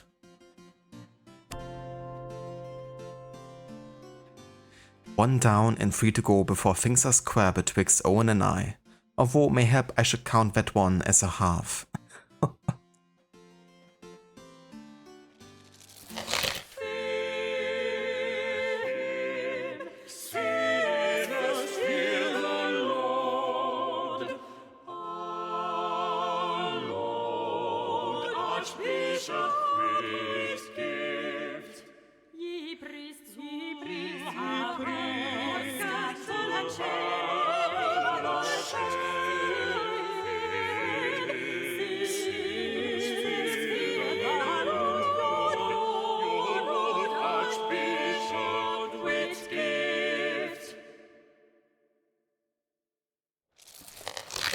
God give you good even, your grace. I trust you were pleased with the previous counsel I gave you? The advice I gave against granting Owen Wood the bishopric of Salisbury. Ah, yes, your counsel did indeed prove sound, for Dean Wood is now cods deep in scandal. The parish council has received numerous paternity suits, and 'tis said that scores of defiled wenches bethrong the gates of his deanery each morning, clutching suckling babes and demanding recourse. As for young Anne Hayborn, she has had her reputation ruined, and Dean Ways is barely speaking to his wife anymore. On my word, how disgraceful. Aye, indeed. If only Owen had the sense to exercise more discretion. Yes, indeed, your grace. The Bishop of London, for instance, manages his affairs very quietly. I might have been able to look the other way, but in this instance I could not let Owen's indiscretions pass. For a wretched local woman by the name of Mary Payne got wind of the scandal and stirred up a public fuss about it. Oh, the devil take the woman and her bacon-faced husband. If I might venture an opinion, your grace, mayhap if we were to pay no heed to Mary Payne and her ilk, they would eventually tire of their animus and leave us all be. But is it upon such problems you come this day, or upon some other matter? I am come about my health. I believe I do ail of something. Then pray, describe your complaints to me, your grace. Well, I am afflicted with pain in my back, and at times I find myself hard of breathing. Indeed, I feel I may have phlegm in my chest, and I do bear these odd-looking spots upon my body that will not mend. If you will permit me to loosen your robes to examine you? I see. Methinks I have a notion of what ails you. Let me confirm it with a reading of the stars.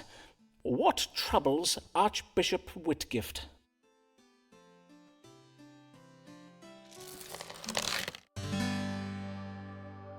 I have a backache, short-windedness and spots. What ails me? He's suffering from a French pox, a venereal disease occasioned by lying with a pocky person. It is characterized by persistent sores on the arms and legs, short-windedness, and bodily aches.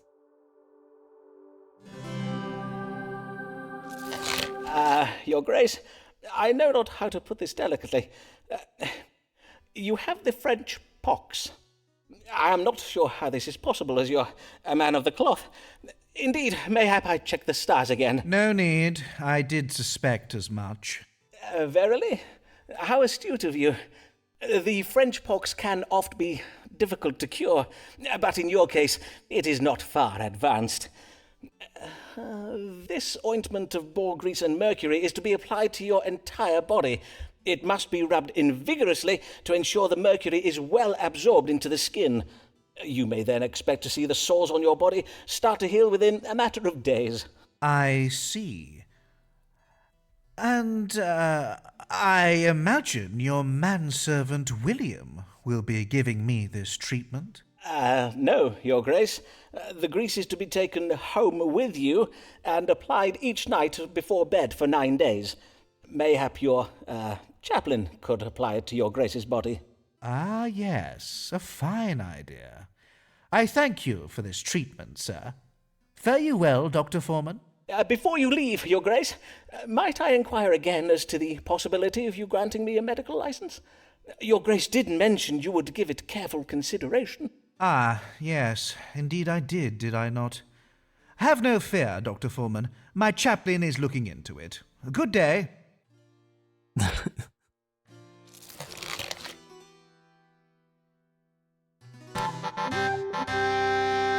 Hey, we at least got a letter of recommendation from him now. So that's good. I do believe his doctor and I are beginning to develop something of an understanding.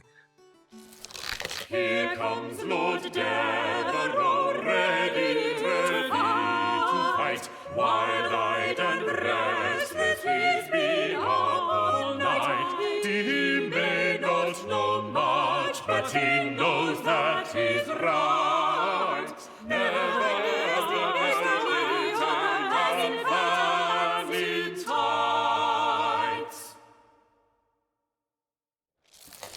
Ah, give ye good morrow, my lord.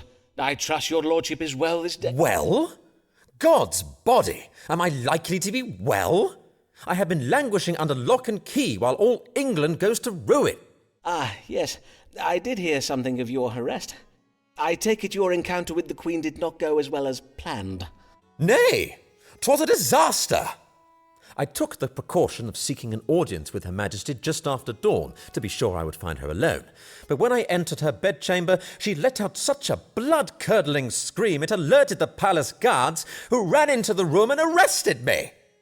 But you were imprisoned in your York House residence, were you not? The fact that you were placed under house arrest and not imprisoned in the Tower surely speaks to the Queen's fondness for you. I trust your time in confinement was not uncomfortable, at least. Well, yes, my time away from the world and its trifling concerns did, in truth, prove useful. It afforded me time to reflect on larger questions, to take stock of my life and put recent events in perspective. Ah, I see. And what resolution did this quiet period of sober reflection bring you? A closer relationship with God? Or perchance you are resolved to spend more time with your family? What? Nay, I said my mind was turned to larger questions. To wit, am I destined for greater things? Am I chosen by God to rule a kingdom? For I must needs act. The realm is under threat from within. For why was I verily imprisoned? Was it merely to punish me for some trifling mistakes I made in Ireland? Nay, 'twas to separate me from the Queen. Well, I imagine after discovering you in Her Majesty's bedchamber... Do you not yet see? The Privy Council means to keep me away from Whitehall, lest I see how they have contrived to control and manipulate the Queen since I left for Ireland. My lord! Are you saying the Queen is weak and no longer in control of her reign?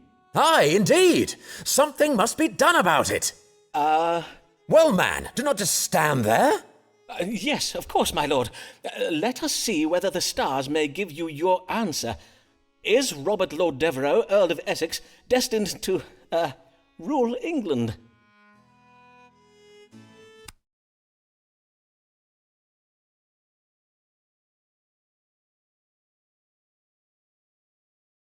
Okay, I mean, we got the letter for him, so this choice doesn't matter.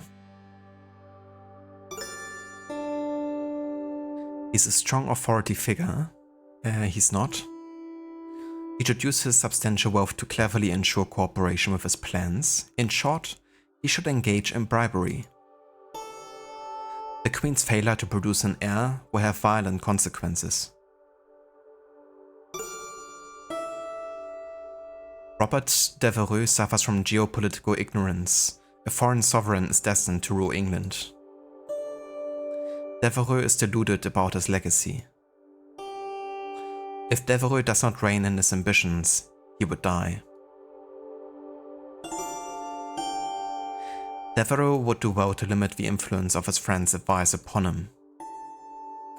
He's secretly motivated by his feelings about the Queen and how he has been treated by her.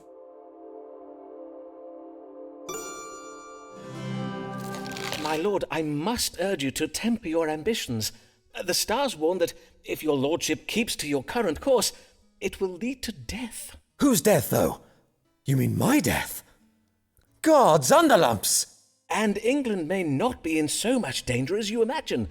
The stars suggest that King James of Scotland will succeed to the English throne when Queen Elizabeth dies. He is, after all, her nearest royal relative. James Stuart, eh?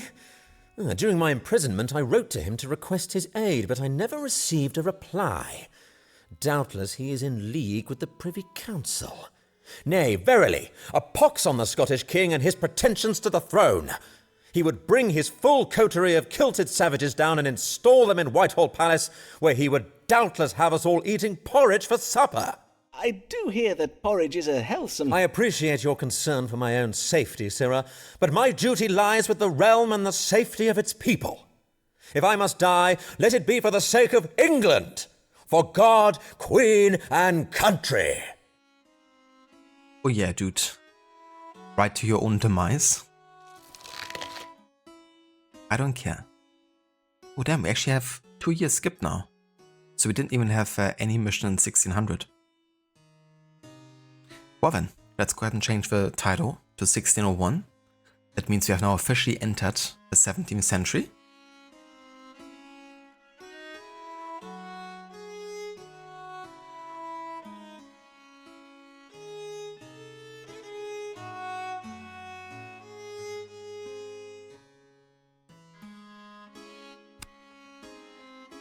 My claim to the throne may not be as strong as the Stuarts, or the Lennoxes, the Greys, or the Yorks, but a pox on all of the houses. God has chosen me. Almighty God, redeem thy servant from the strangers, thy eternal grace and mercy.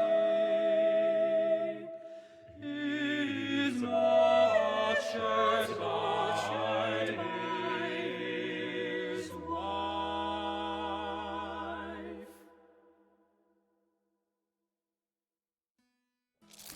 Good day, Dean Blag. How now, good sir? I see you do ale of something. I do ale of something, Foreman. Forsooth, I fear I am very ill indeed, for I tremble day and night with fever, and my face does itch and prick with pain. Verily, you do exhibit upon your nose and cheeks a rash of a most remarkable hue. Before you do this reading for me, Foreman, I must have your word that you will not speak of this to my wife, Alice. In truth, I have had her believe that I was set upon by an angry swarm of wasps that have lately been nesting in the north transept of the cathedral. I do understand. A kind husband would naturally wish to shield his wife from any undue distress. Ah, yea, that of course. And there be also the small matter of the promise I did make to restore the Blag family fortune before I died, and thus not leave my wife and children to live in penury when I am gone. If Mistress Blag were to think that I am gravely ill, it would provoke some awkwardness between us that I would rather wish to avoid. Ah, I take it then that your finances are also in poor health. Forsooth they are. And had you warned me that the Archbishop would never grant me the bishopric of Salisbury, perchance I may have acted sooner to recover them. I see. Well, as to your wife, Alice, be not afeard, sir. We doctors take querent confidentiality most seriously. As Hippocrates did say, testa Apollinum medicum secreta. Among other things. Now, mayhap we proceed to consult the stars on the matter of your condition. With what disease is my querent Thomas Blag troubled, and how may he be cured?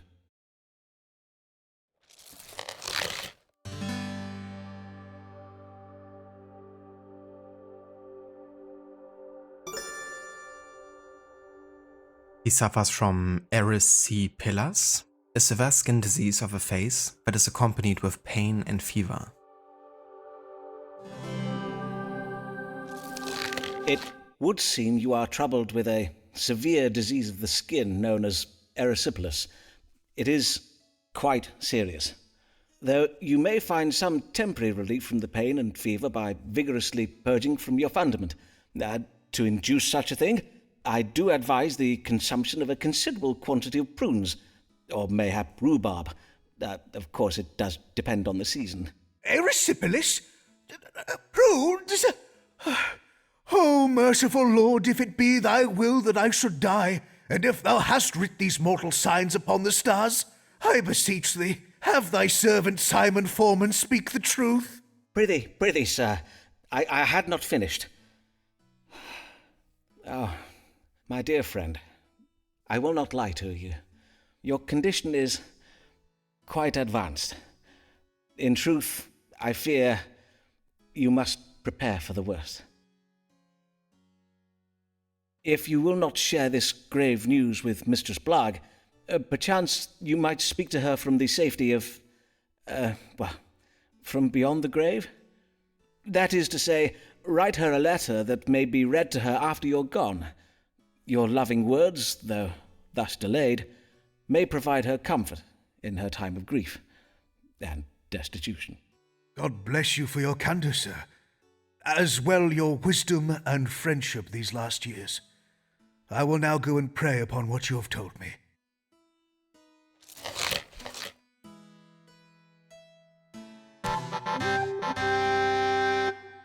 We did actually get his letter. I did not expect that, because we were quite low on the meter towards the letter. But yeah, in general, this is gonna be a close one. I mean, I think it's gonna be alright. But yeah, we still have to get the one for Alice, for Lancelot, for Mary Payne, Emma Sharp, and Humphrey. But it's a bit tricky, right? Because the first guide had some mistakes there, so I took those. Then I switched to another guide, but those guys are not necessarily, I think, down to like always give you the most point answer, but more like what is required to get the letter for 100%. And if you have done a different choice somewhere along the road, then it might lead to you missing like 10 points that I kind of like calculate in. Which is how I missed out on Ricardo and Emilia. But I think we should be good for the rest here. But I kind of didn't expect Thomas Black's letter here, so that's really good because it gives us a possibility to fail one more time. Should we have made a wrong decision in the other guide at some point. Humphrey Bow really doesn't like you. Well, he's actually the newest character and he only had 1 consultation so far, so that's actually positive here, having gotten 10. It's the most he could have gotten in the first appointment. But I'm not too sure how he's gonna like me coming back though, because he wants to kind of like lose weight. And took the advice to eat lots of prunes and stuff to basically get diarrhea and lose weight that way.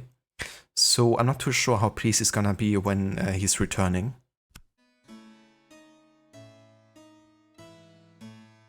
But for the first consultation he was at least a little bit pleased. May the Lord God absolve me of my sins, for I fear my wife Alice will not. An explorer's wife cannot share his life. She is left alone, she is left alone. Whilst he is at sea, in a way so she. Good at home. Good day, Mistress Fortescue. How may I help you this day? You seem a little out of breath. Aye, 'tis but my bodice. My maidservant did lace it far too tightly. Methinks she is a trifle vexed with me. Indeed, the atmosphere in the Fortescue household is exceeding ill at present. Verily? And why is that? Someone has been stealing food from the larder in the night. This morning, 3 whole swan pies were missing. Each member of the Fortescue household suspects another. And whom do you think is the author of these thefts, madam? Well, I suspect my son Harold, as his fondness for pie is well known. But Harry denies it and has accused our maidservant Gladys. And 'tis true that Gladys has become suspiciously wide about the girth of late. And as for Gladys, well, she is convinced the culprit is our African parrot, Sir Muncelot Grey. But Sir Muncelot has denied the accusation and blames my monkey. Ah, and who does your monkey blame? How now, Dr. Foreman? Be not absurd. Monkeys cannot speak. Ah, yes. Then 'tis fortunate that God can. Speak to us, that is, by way of the stars. Who in the Fortescue household has been sneaking into the larder at night to steal pies? It was definitely Sir Muncelot. Very suspicious that a parrot would blame a monkey.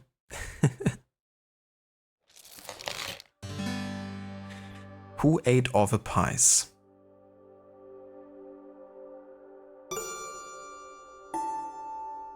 Sybil's intuition about the identity of a pie thief is wrong.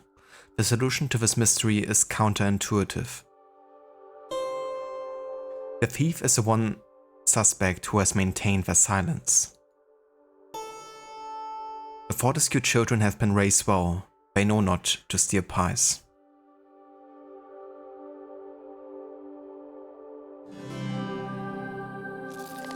Madam, you may eliminate your son from your inquiries, for according to the stars, you have educated him well, and he knows not to steal pies.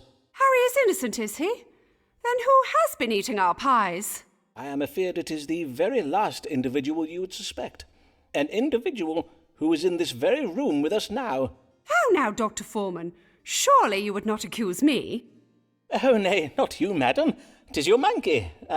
What was his name again? You mean to say Sir Nanahad has been stealing our pies? Oh, my days! What a naughty monkey! Quite.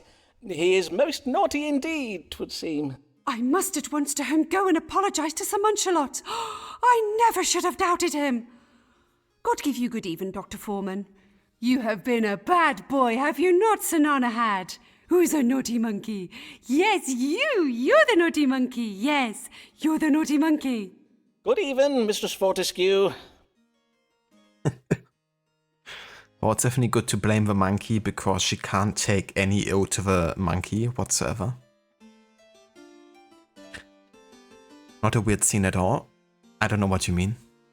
This is totally normal, casual, everyday talk. Who doesn't have a pet monkey who steals swan pies at night?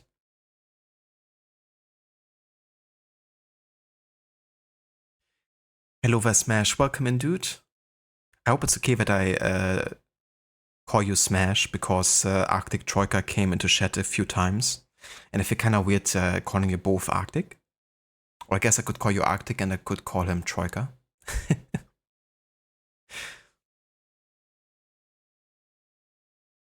But yeah, we're playing a bit of a funny niche game. Not many people know about this one, I don't think. But yeah, it's kind of like based on a real doctor who was also an astrologer and who treated his patients by reading the stars. But he actually has been looked upon as a bit of a charlatan. And yeah, this is kind of like a best of his real historical cases that he had. But yeah, it has like lots of humor, a bit like Monty Python style in the dialogues.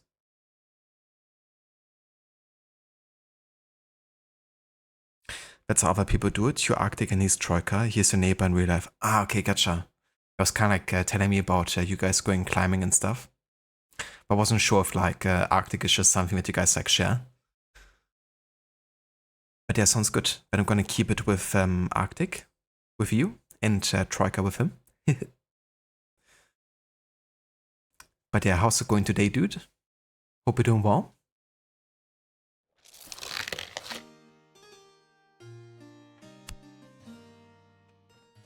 Okay, so we already have a letter of recommendation, so this choice doesn't really matter. In that case, I wonder what it is that is making Gladys so fat. Maybe she's pregnant? You're a legend and he's a fan, how about that? That's why he's your neighbor, isn't he? He moved there on purpose just to be closer to you. And yeah, I'm doing good. About to finish the game today, I think. But it's been a fun playthrough. It's very like text-based, so there's not like much gameplay to it.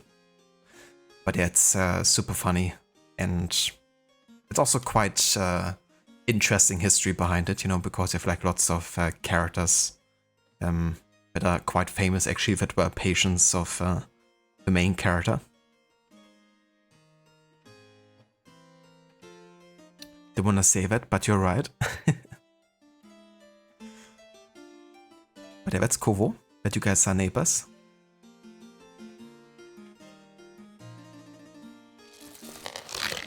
Humphrey Bell to play a leading Jane.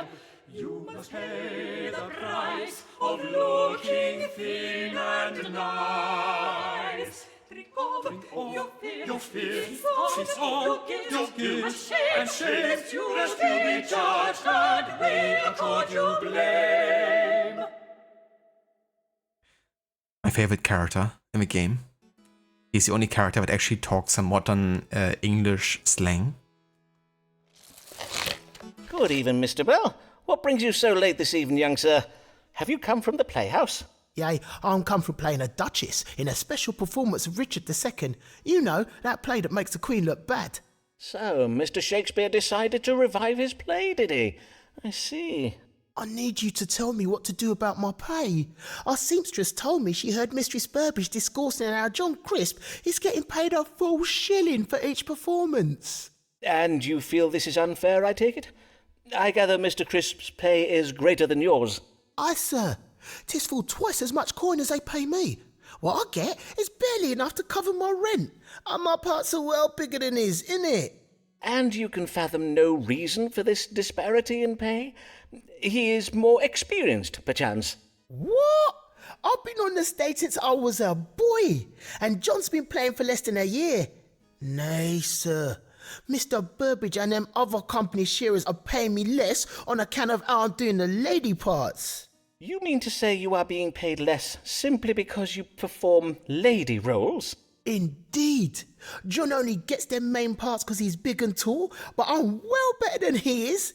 Critics call my Ophelia the most tantalisingly nubile and tragical performance since Henry Condell's Juliet. Ah, yes. Having seen Hamlet, I would have to agree with them there. I must own that I, too, found your Ophelia most comely and alluring. Now, let's see what the stars advise. What can be done about you being paid less than players of masculine roles? Dear. Simon Foreman. He's even into his female roles that Humphrey plays. That's how naughty he is. But he never misses a chance for some action.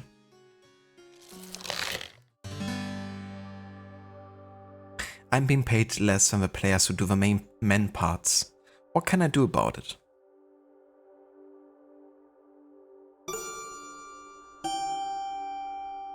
Humphrey must uncover the truth about what his colleagues are paid. Secrets are allowing Humphrey's employer to behave hypocritically. Humphrey's employers are shrewd businessmen.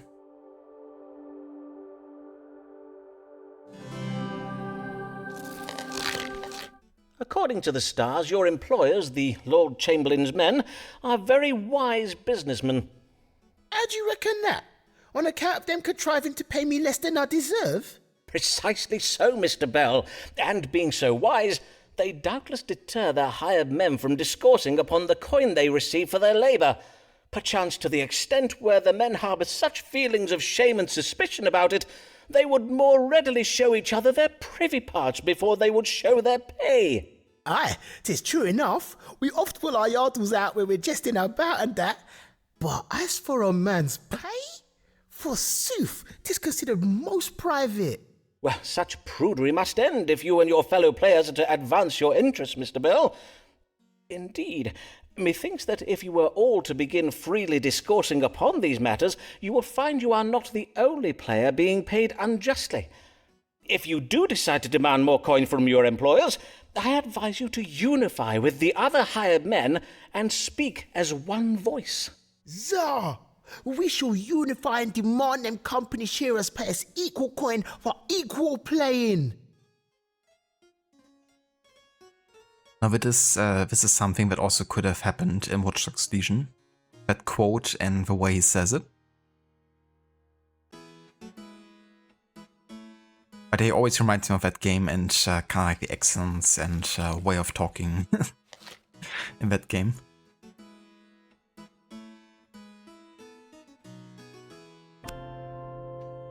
I wonder where he got his notion of unifying from. Dr. Foreman is well ahead of his time. In it. He's well ahead of his time, in it. Hear ye, hear ye! Earl of Essex, foiled in Queen, kidnap, attempt, shocker! Biggest treason fail since Babington plot! Hear ye! Ah, this guy. He can never listen to reason. Robert Devereux, Earl of Essex, has been arrested for plotting to kidnap the Queen and install himself as protector of the realm. Devereux is reported to have bribed a company of players to stage a revival of William Shakespeare's King Richard II, as this play invites treasonous comparison between the weak and incompetent King Richard and our present sovereign, Queen Elizabeth. It was Devereux's intention to use it to rouse an angry mob and lead them to the gates of Kensington Palace. Failing to muster sufficient support from a London populace, however, Devereux was compelled to return home to Essex House, where he was arrested. Alice Black, she is a wife. 'Tis one way to live a life, oft with misfortune and with strife, especially if you be Black's wife. Good day, Mistress Blagg. Pray tell, how did things fare with your gentleman friend, Owen Wood, the Dean of Armagh? Alas, 'tis all over betwixt me and Dean Wood. I did ask him for a small loan, and he was most insulting about it. We have not spoken since. And I think I know why his ardour for me has cooled, for I did lately learn that he has been bedding half the women in the diocese. Ah, yes. I too did lately hear of this. So it seems your stars were right. There verily were other women vying for Dean Wood's affections. But this day I am come about my husband. Methinks he is ill, yet he pretends he is not. Ah, pray describe his symptoms to me. Well, yesterday I did remark that something was amiss when Molly McDoon and I returned from the playhouse. Well, there was a special performance of Richard II at the Globe. Know you of it? Oh, 'tis the play that makes the Queen look bad. I know of it. When I came in the door, there was an awful racket coming from our upstairs rooms. I went to see what the matter was and found my husband tucked up abed, moaning and wailing, and with a monstrous rash all over his face. He told me some nonsense about having been stung by wasps, and that he is merely tired. But I do not believe him. I see. I bid you, Foreman, tell me true, for I grow ill with worry. Is it grave? Blagg had better not think of dying on me afore he has paid his debts. Ah, for as his widow, by law, you would inherit them, would you not? But mayhap there is little to worry about. Let us consult the stars and see. What ails Thomas Blagg, the Dean of Rochester? So for Thomas Blagg, we did get the letter. So it doesn't matter if we actually tell her what is happening with him.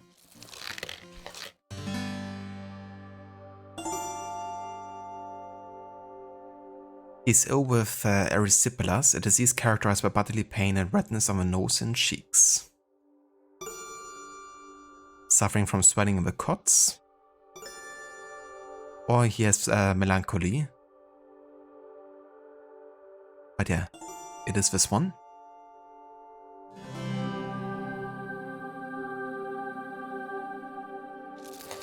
Alas, I am afeard your husband is ill with a disease known as erysipelas.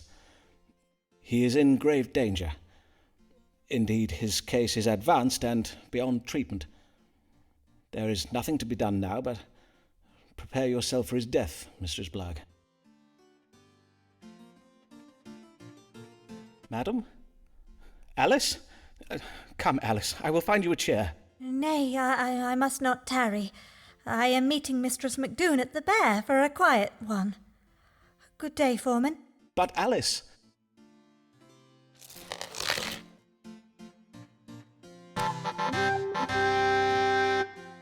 Oh yeah, that's the next letter of recommendation. So let's see. 3, 4, 5, 6, 7. So one more.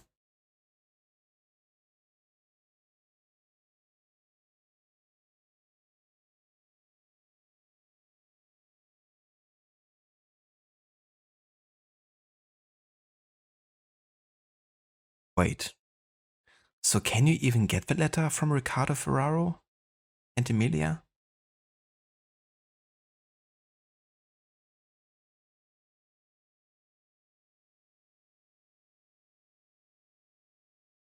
I mean, there's like 11 letters I can still get at this point, and they talked about 11 letters being possible.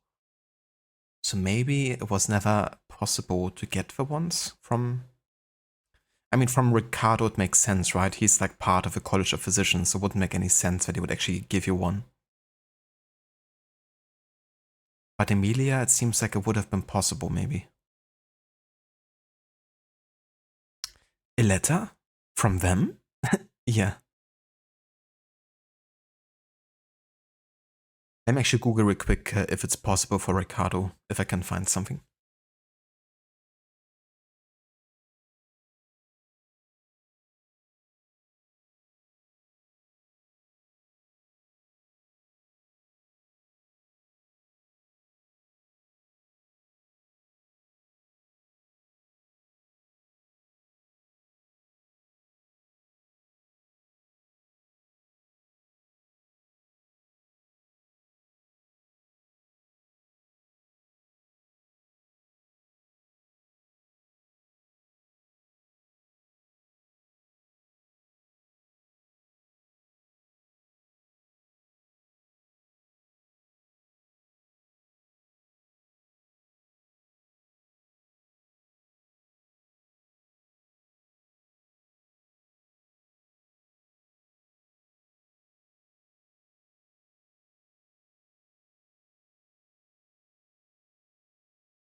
Yeah, so it definitely seems like it's not possible to get Riccardo Ferraro, which makes sense. And they also don't really seem to count Emilia Lanier, like, there's only an achievement popping up for finishing her story, but I'm not too sure if we can actually get hers. So maybe I have been doing it right the whole time then. Which is weird, because that other guide was definitely talking about supposedly getting her letter, so I'm not too sure. And it seems like a May would have been possible, but for Riccardo, it definitely makes sense. You know, he's kind of like part of the people who don't want us to succeed. Yeah, Dr. Darling, a letter from them? Hear ye, hear ye! Traitor loses head after losing mind! Earl of Essex gets the chop for treason! Hear ye! On this day, the 25th day of February in the year of our Lord 1601, Robert Devereux, the Earl of Essex, was executed for treason. The execution follows yesterday's trial at which he was found guilty of leading a failed plot against the realm. Formerly a favourite of both Her Majesty and the London public, the Earl's surprising betrayal of both Queen and country has shocked the nation. What an idiot. Could have just listened, but no. If you try to argue with her, you will have no luck. She'll twist and turn your logic till your reason comes unstuck. Chastise Mary who you like, she will not give up.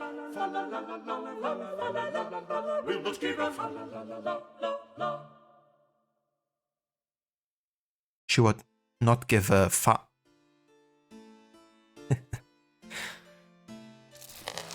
Well met, Mistress Payne. How fare you this day? Most well indeed, sir, for I am just come from taking my niece on an outing to Tower Hill. 'Twas to see the execution of the traitor Robert Devereux. Ah, yes, Lord Devereux. What a tragic end to a promising career. And such a lovely beheading they gave us. My niece and I very much enjoy the hangings at Tyburn, but a beheading is so much more elegant, is it not? Verily, 'tis a better class of execution, I find, and the royal executioner did go down on Devereux with such skill. A single stroke was all it took to give us the traitor's head. Aye, 'tis true the royal executioner gives excellent... But I have no time to tarry here and gossip with you, Dr. Foreman. I am come on a matter of great concern, and you are just the man to help, methinks. For your prediction that Elizabeth's reign would endure was true. Whilst the Queen does have the appearance of being naught but a painted corpse propped up on a throne using artfully placed cushions, she is, in law at least, still alive. Praised be! Ah, indeed. Praised be. And what is this new matter that concerns you? 'Tis that England is filling up with foreigners. Indeed, 'tis been going on for so many years now that in London 'tis rare to hear anyone discoursing in the English tongue any more. The city is crawling with continentals. Ah, then I take it you do not enjoy your visit to the City of London. Oh, nay, I have never been to London. For as I did just say, 'tis crawling with continentals, and Lambeth will soon suffer the same fate if we do not act. Why, only the other day I spied a continental on the high street. A monstrous ogre of a man he was. And as for his face, his eyelashes were so fair he had the appearance of having none at all. Ah, yes, the Netherlanders. 'Tis true the people of the Netherlands can be fair of hair and tall of stature. And 'tis surely no coincidence that Lambeth has suffered an increase in crime of late. We do not feel safe, Dr. Foreman. Every night we ladies of Fore Street do shiver in our beds at the thought of these frighteningly large men. I do not doubt it, madam. Now, let us see whether the stars might allay or confirm your fears. Should the residents of Lambeth be concerned about an influx of continentals?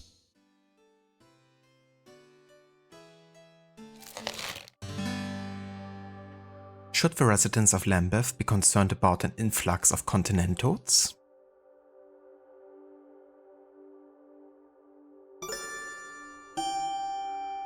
Lambeth residents' relationship with the continental immigrants is in danger of turning violent. Some continentals are lying about why they are in Lambeth. They are come here to rob Lambeth residents of our household possessions. We must not be deceived. Our duty lies with our domestic concerns, which should take priority. So that's what she wants to hear. And what we also have to choose if we want to get her letter. Because that's kind of what she wants to hear, and thus she will, give us a positive rating towards the letter. So you have to kind of like support her anti-immigrant stance, yeah?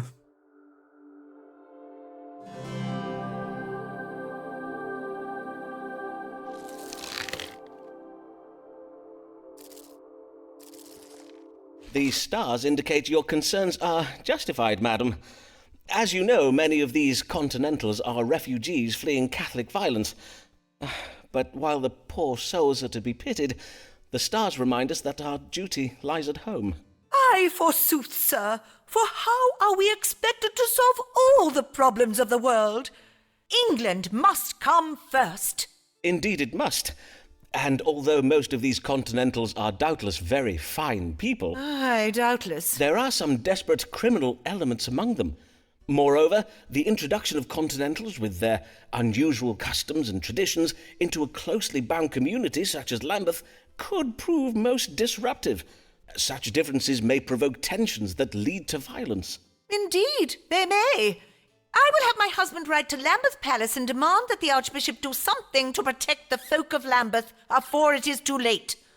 Blessed day, Dr. Foreman.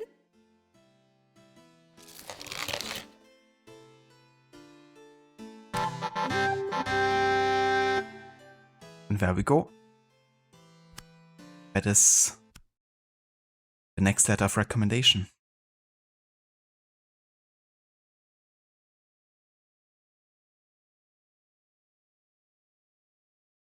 And that should be all 8 now received. For Thomas Black, for Alice Black, for Nicholas Mack, for Mary Payne, Robert Devereux, John Whitgift, Sibbo, and Avis Allen. And that's the 8 letters we actually needed to get the medical license. I wonder when Mr. Payne will be getting home from the butcher's. I could do with a lovely big bit of gammon this even. Hear ye, hear ye! Dean of Rochester Cathedral dies. New Dean pledges to refurnish empty cathedral. Hear ye! Empty cathedral.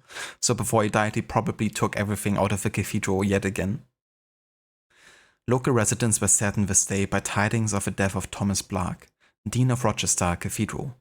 He leaves behind a wife, Alice Black, and children John, Thomas, Cornwallis, Edmund, Nicholas, and Francis.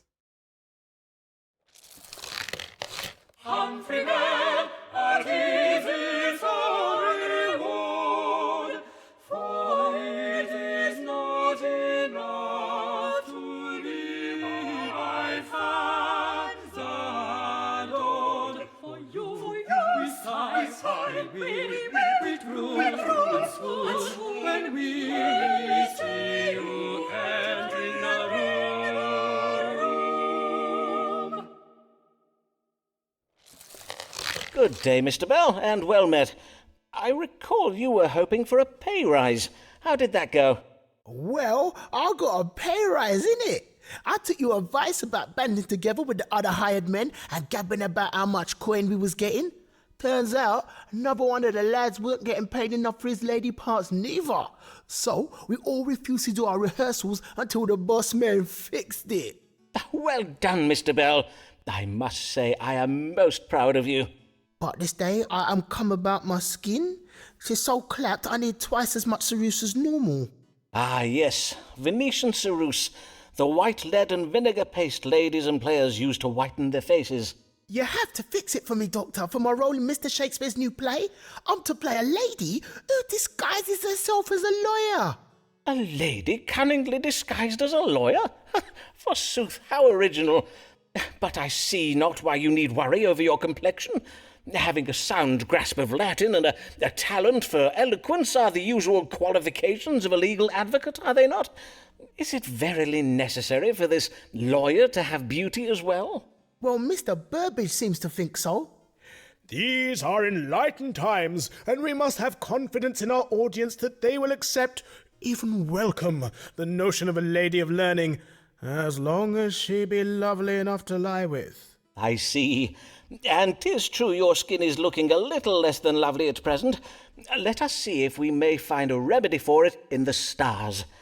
What is the matter with Humphrey Bell's face, and what may be done to improve its appearance?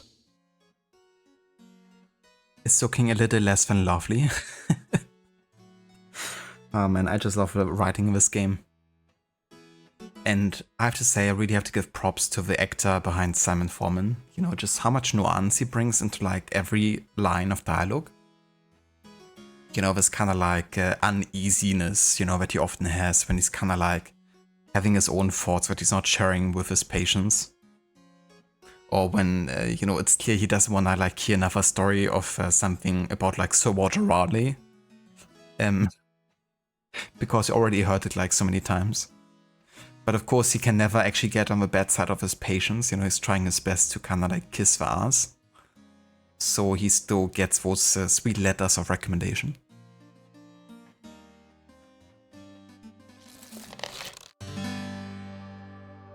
What is the matter with my skin and what might be done to fix it up?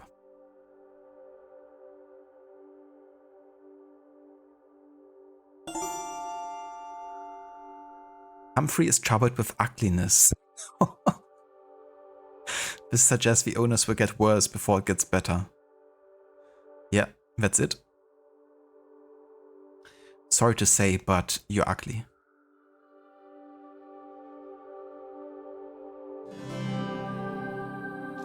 If I've learned anything from my feminine querents, 'tis that for most women, beauty is not born, but earned. 'Tis oft a mere artifice, produced by much labour and toil. But I do toil hard, Dr. Foreman. I use a 3-step beauty regimen to get myself looking lovely, innit? Only 3 steps? I must be frank with you, young sir. If you lack sufficient beauty, mayhap 'tis for a lack of effort on your part. I shall note some instructions down for you. Aye, if you please, Doctor.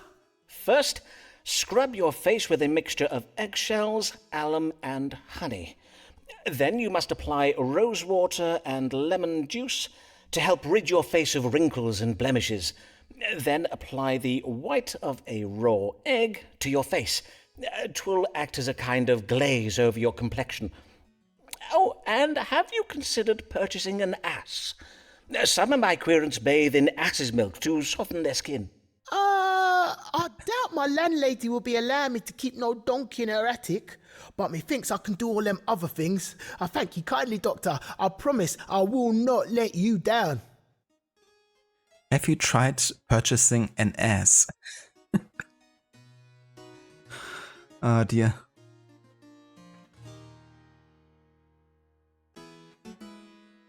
Remember, it's actually funny timing because I played this exactly 2 years ago and then 1 month later Assassin's Creed Mirage launched, right? And then I played that and there was a building called the Dome of the Ass. And I was like, what the fuck? But yeah, it turns out that ass is actually just another name for donkey at the time.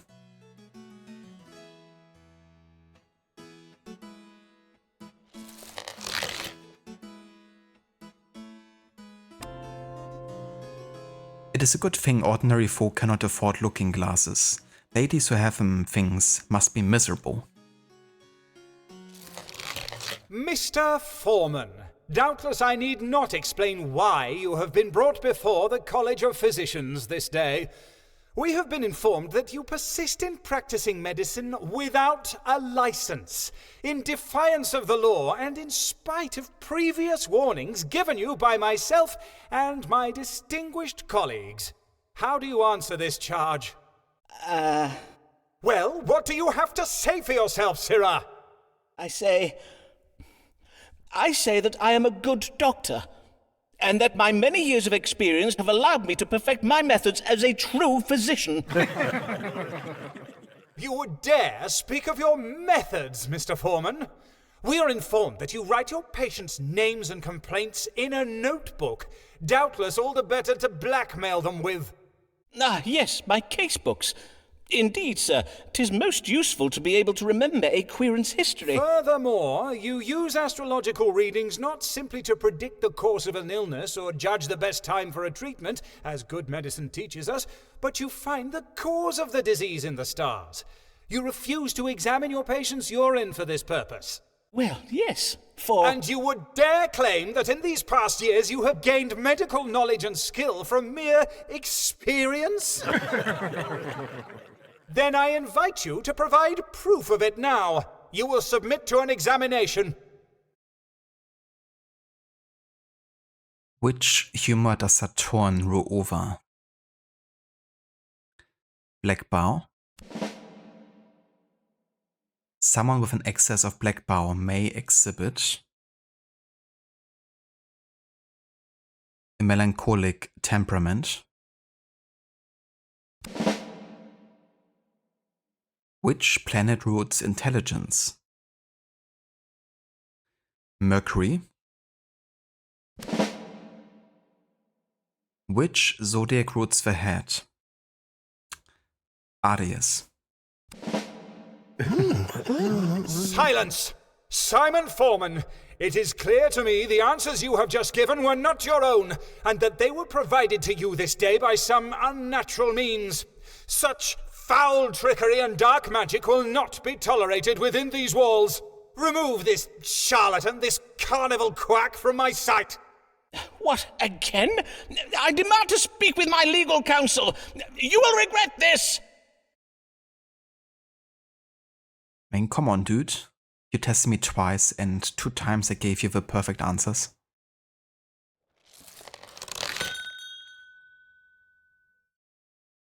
Sir, it was with shock and distress that I did learn of your current situation, but worry not, Dr. Foreman, for you will be freed from jail this very day.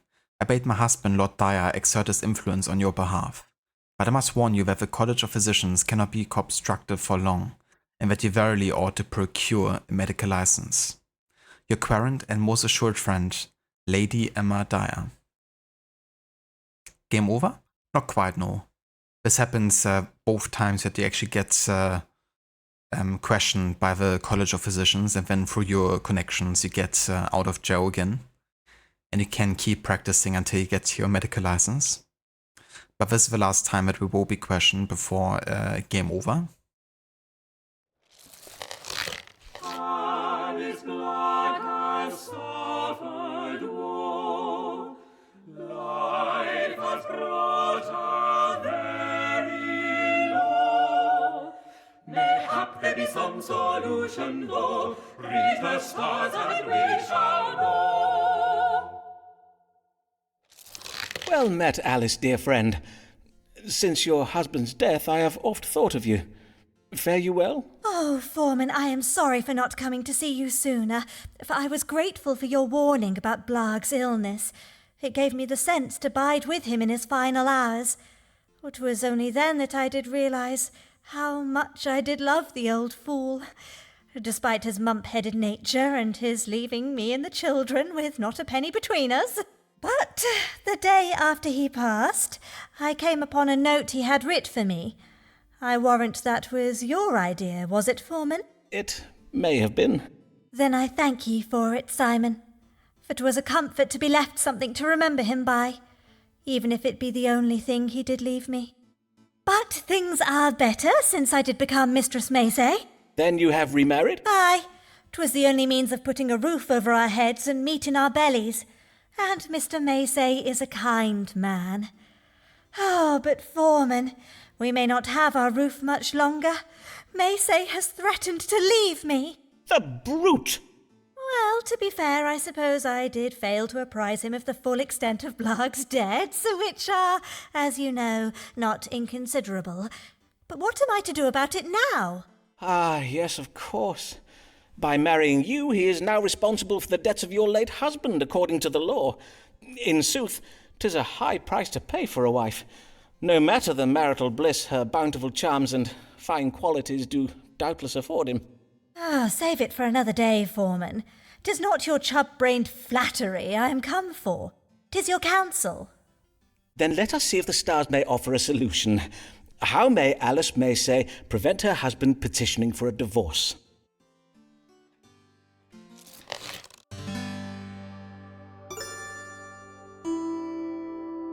Mr. Macy feels nervous about being burdened with Thomas Blag's debts and angry towards Alice as a result. A family trip might turn things around.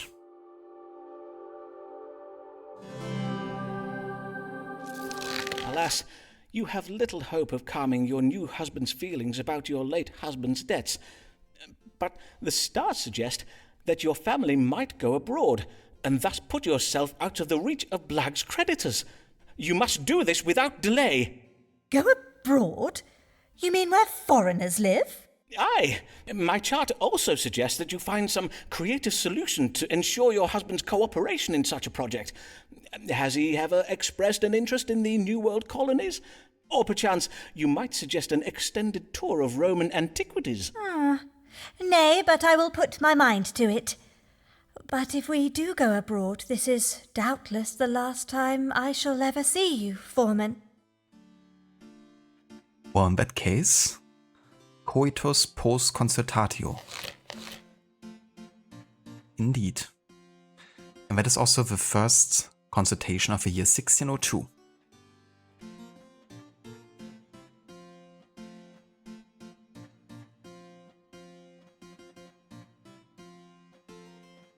And that also finishes Alice Black's case history. That's the last consultation with her here.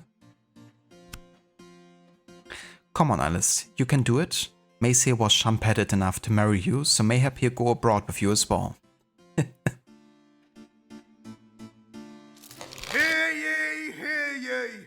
Nation mourns death of beloved Queen.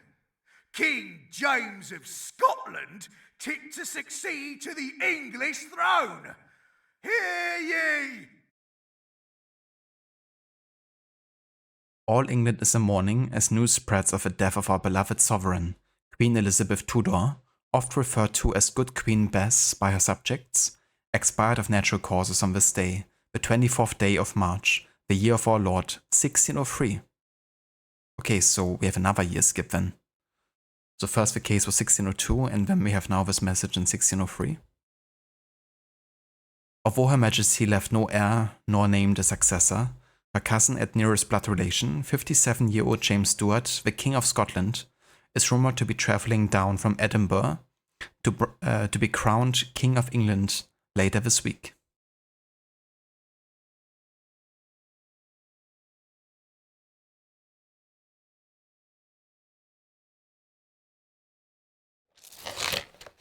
Humphrey Bell, you must not take so ill, for though your beauty does fade, we do adore you still. Our eyes are so wide, our thoughts so undefined, at the sight of your shapely behind.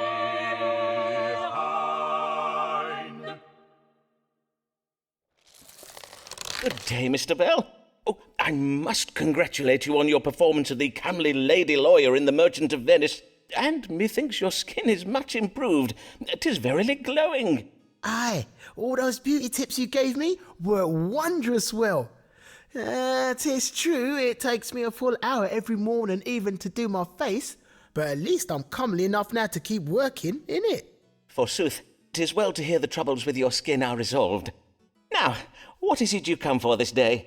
Mr. Shakespeare has written a new play, and I need to look younger if I'm to get a good part in it.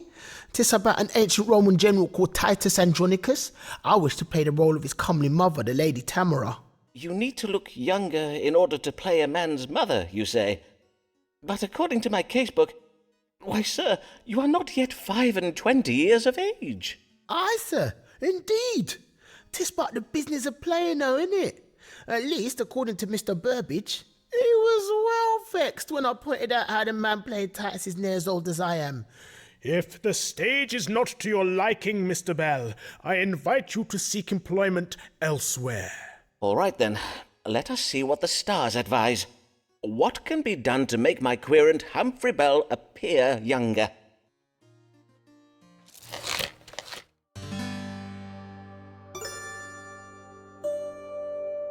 Humphrey must undergo transformation to repair the damage Time's legacy has wrought.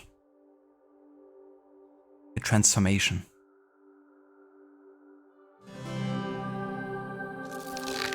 My chart suggests if you were to undergo some manner of transformation, it might help you recapture your youthful allure. Like, what kind of transformation? Well, you might consider changing over your appearance. My lady querents tell me that a change of hair or wig colour can leave them feeling quite renewed, particularly those ladies who have lately been cast aside by a lover.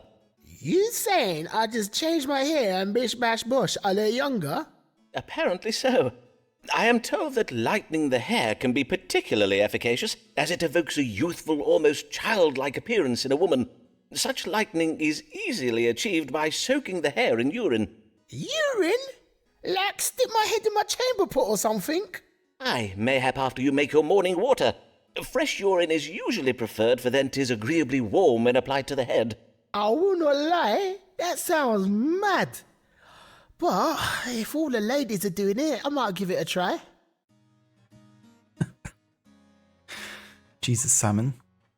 That's what you understand under transformation, is it?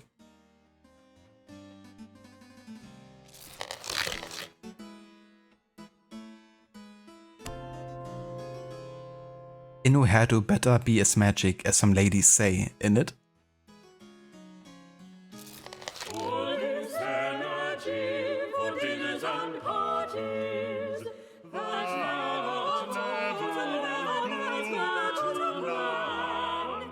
Say, can you conceive of what could be achieved if we were a man?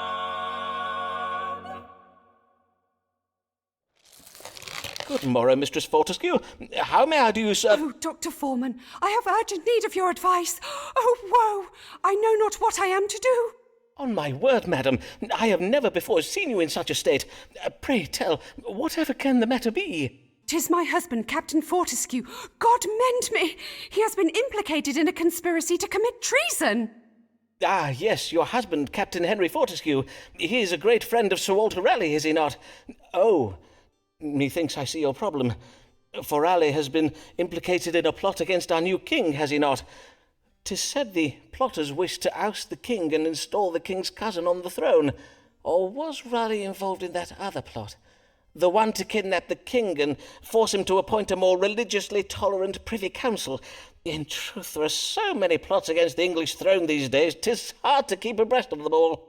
Indeed, I know not which plot Sir Walter was arrested for, but I have heard tell that the Privy Council seeks to find conspirators amongst his associates. Hence I have been hiding my husband in our cellar and pretending he's still away at sea. But why would your husband fear arrest? Was he involved in Sir Walter Raleigh's plot? Nay, he was not. But all London believes that he and Sir Walter are very great friends. Ah, yes, I see. But what of your own friends, Mistress Fortescue? All those lords, ladies, and bishops who have so oft graced your table, would they not speak in your husband's defence? Well, dear Emma says she will speak for my husband, but alas, she now has little influence at court on account of some scandals of her own. As for my other acquaintances, they have all disowned me. They decline my invitations, and no one is at home to me when I call upon them. Even Sir Munchalot has stopped speaking to me. Even your parrot, madam? On my word, that is very cold. I beseech you, sir, read the stars and tell me how I might save my husband from arrest. Pray assure me he will be safe. Let us see, then. Is Captain Henry Fortescue in danger of being arrested for treason? If so, what might Mistress Fortescue do to prevent it? Hello there, Maxi. Welcome in, dude. And how's it going? Thank you for the lurk again. How did A in Isolation go today? Did you get through it with the permadeath run?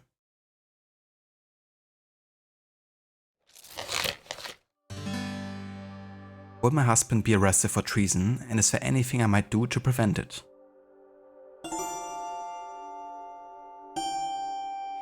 Despite what she may think, Sybil Fortescue can still use her social authority and influential relationships to aid her husband. The intelligent course is for Sybil to keep her distress a secret from the world and behave as if she has nothing to fear.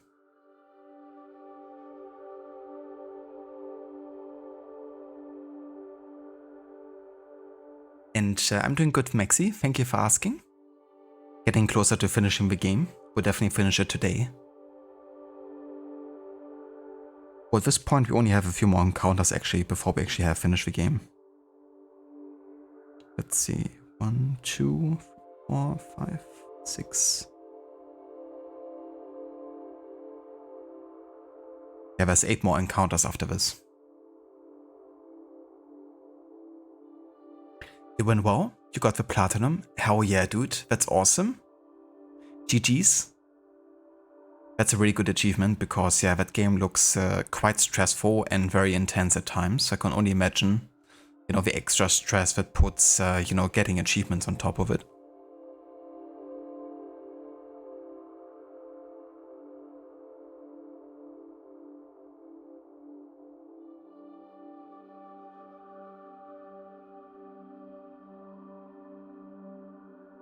Yeah, it's going pretty good, Dex. Getting closer and closer. We now have gotten the 8 letters we needed for the medical license. So we're pretty much ready now to actually get it. But we can still get 3 more letters, actually. Which I'm trying to get as well.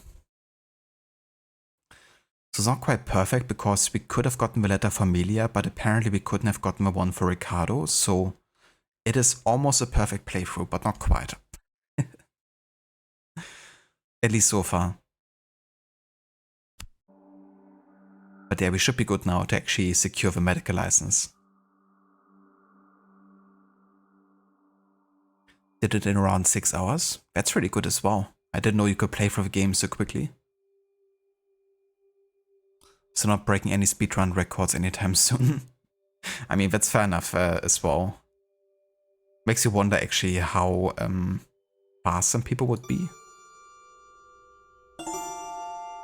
With, you know, a speedrun of that game.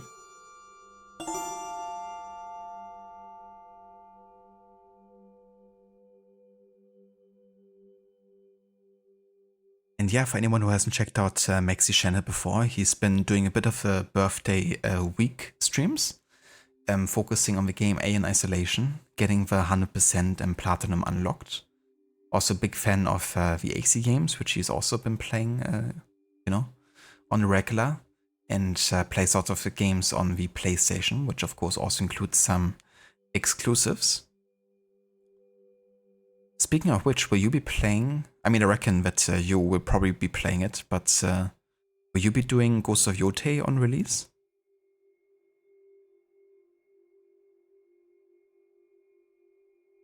Wasn't too bad when you fought, but there were definitely some intense moments. I can imagine, yeah. I guess it helps, you know, having played quite a bit before and knowing what to expect. And a verse of a shout out either, dude? And yeah, I think so. Yeah, it's 8 more encounters after this, so should definitely be doable today. But I don't think I'm gonna be starting the next game after this though, even if it is pretty short.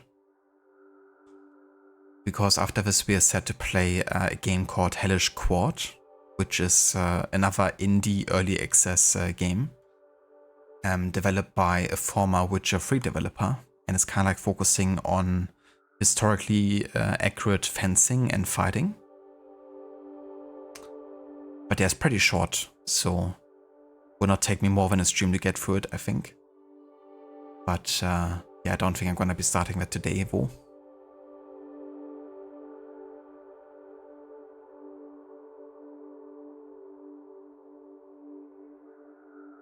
And I think the world record is 2 hours and 45 minutes. I mean, in that case, 6 hours isn't too bad, I would say. Like double the amount of time. That's really good.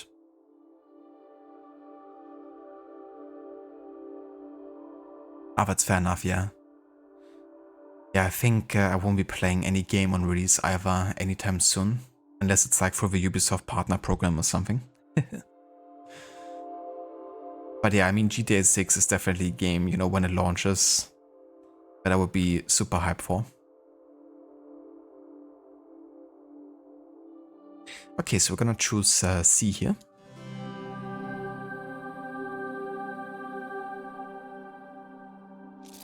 Madam, although your friends in the royal court may no longer own you in public, perchance they could be prevailed upon to act on your behalf in private.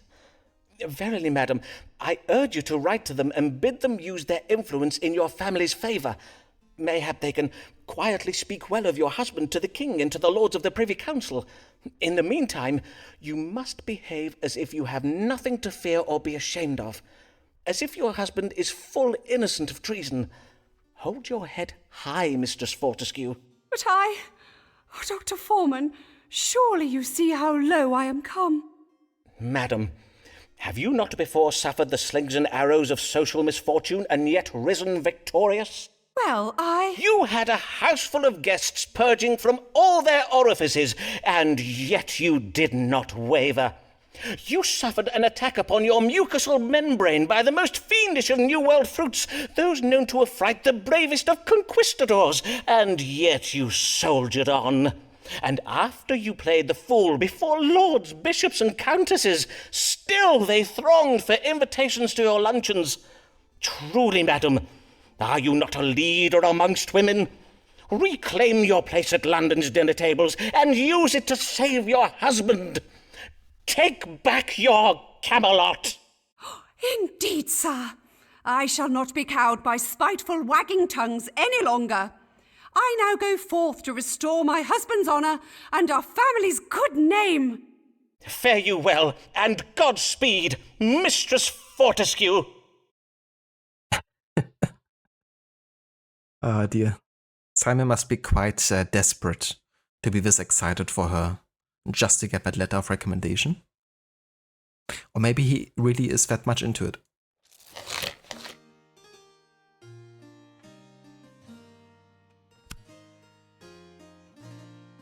But yeah, we did already get her letter of recommendation, so it didn't even matter. I will find a way to save my husband from a tower, for after all, tomorrow is another morrow. Humphrey Bell, your time upon the stage grows near to its end as you advance in age.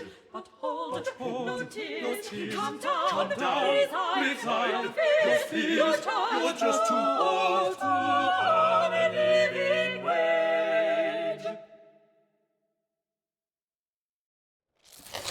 Good day to you, young sir. May I say, your playing of Titus Andronicus's comely mother was excellent. Well, a wondrous performance, Mr. Bell.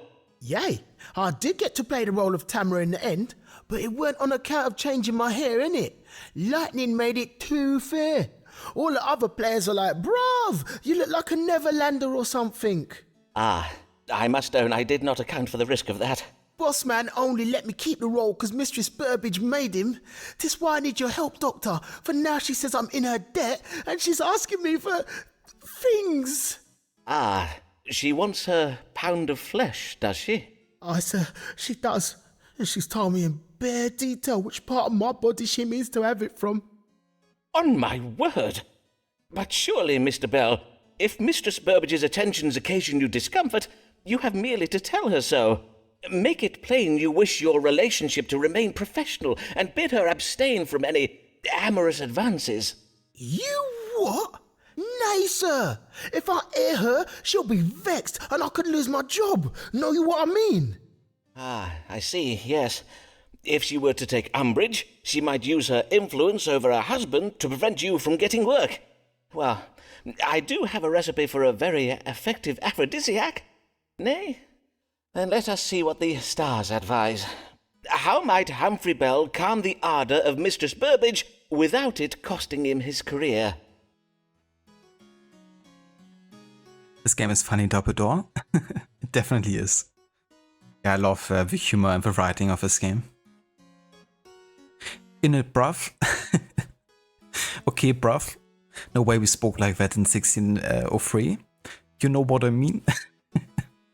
Yeah, it's really funny because all of the characters in this game speak in like Old English primarily. But this one character speaks in like modern slang English on purpose because he's like the youngest character, I guess.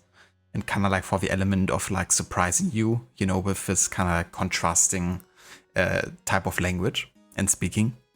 But it's really funny because Simon Foreman, the main character, has a bit of a barrier language with him at first because of the way that he's speaking.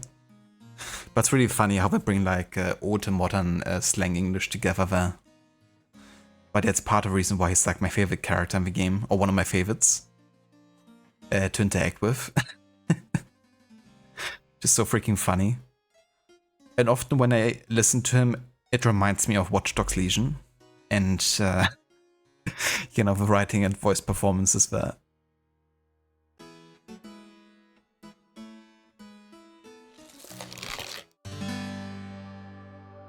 How might I calm the ardor of Mistress Burbage, Richard Burbage's wife?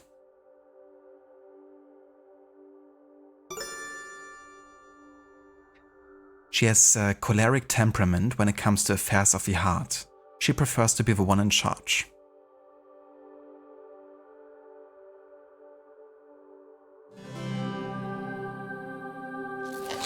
The stars indicate that Mistress Burbage harbours an excess of choler in her heart.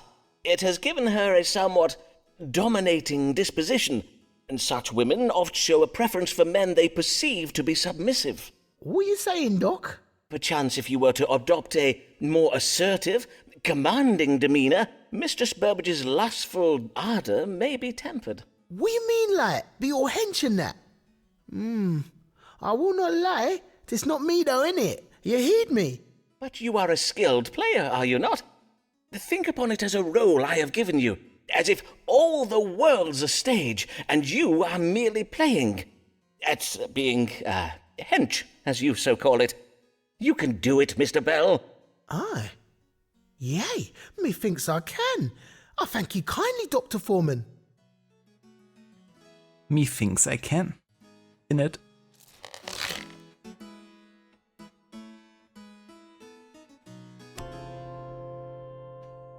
Next time Mistress Burbage stokes a fire and tells me to take off my doublet, I tell her men's not hot, innit? Oh, Jesus Christ. That reference to the song. Men's not hot.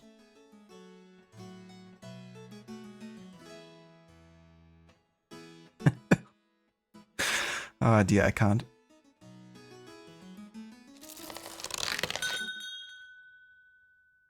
Sir, I have the best of tidings. I've managed to use my influence to ensure my husband is safe from the executioner's block.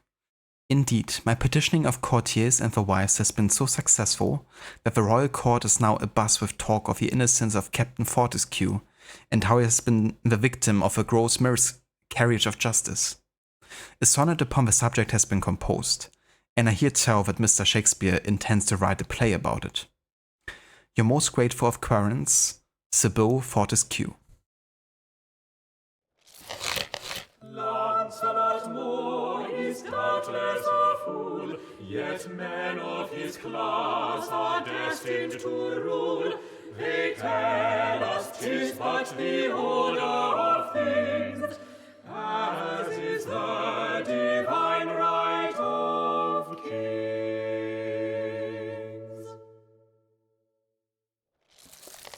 Good even, Mr. Moore. How may I do you service? I have a mind to take up a profession and would have your counsel on it. For I must say, your advice thus far has been most excellent. Counselling me not to marry that sly succubus Emma Dyer did veritably save my life.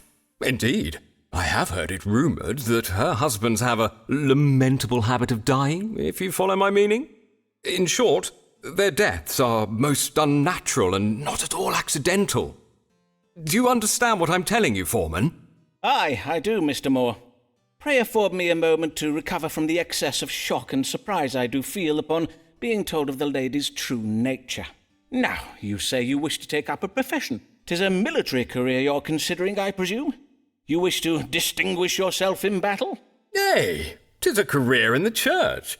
I have a mind to take holy orders. You wish to become a clergyman? Pray tell, how came you by this notion? 'Twas given me by the top dog himself, the Archbishop of Canterbury. He's a hunting chum of my father's. Aye, the Archbishop is a crackshot with a musket.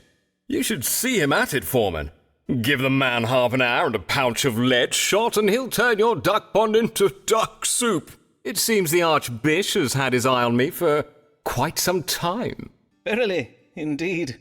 He says I show great promise, and that under his personal tutelage I should rise very rapidly. He even said he has a mind to make me Bishop of Salisbury. Ah, yes, the much-coveted Bishopric of Salisbury. But before I make my final decision, Foreman, I thought I'd better come to you first. Aye, very wise of you. Then let us see what the stars foretell. Would my querent, Lancelot Moore, enjoy success as a clergyman? Ah yeah, the infamous Bishopric of Salisbury. That's the, that they're definitely gonna give to him. Surely. Not like that has been, discussed for years on end now. Who it's actually gonna go to.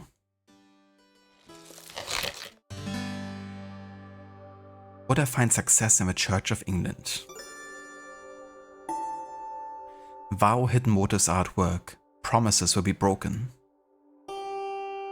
Most ambitions are misguided. He's being unrealistic about his suitability for the church. Serving under the Archbishop would be unpleasant.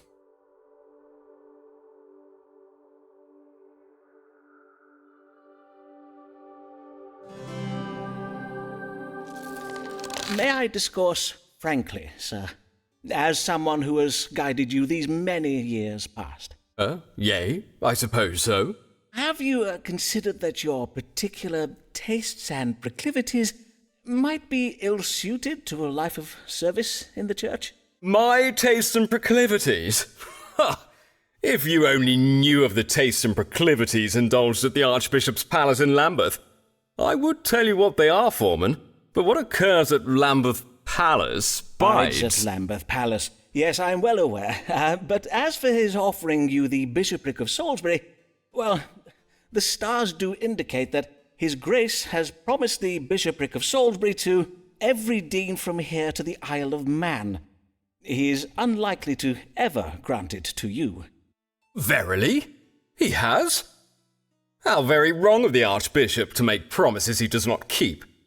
You were very right to warn me of this, for I do not think I could bide the company of such a man for long. I thank you, Foreman. You have served me well this day.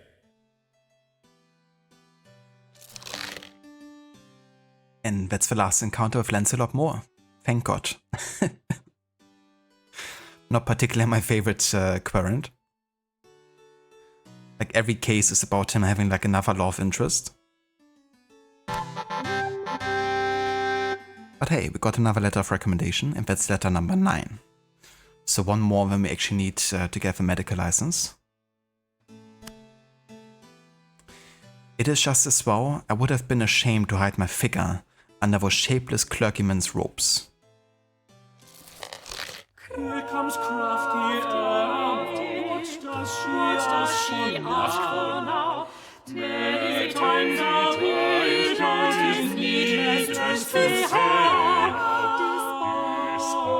despite her sins, may she be saved, the rest of what God gave. Here comes crafty Emma, what does she ask for now? God give you good day, madam. Good day to you, sir, and well met. And how fares your husband, Lady Dyer? I recall you were worried for his health.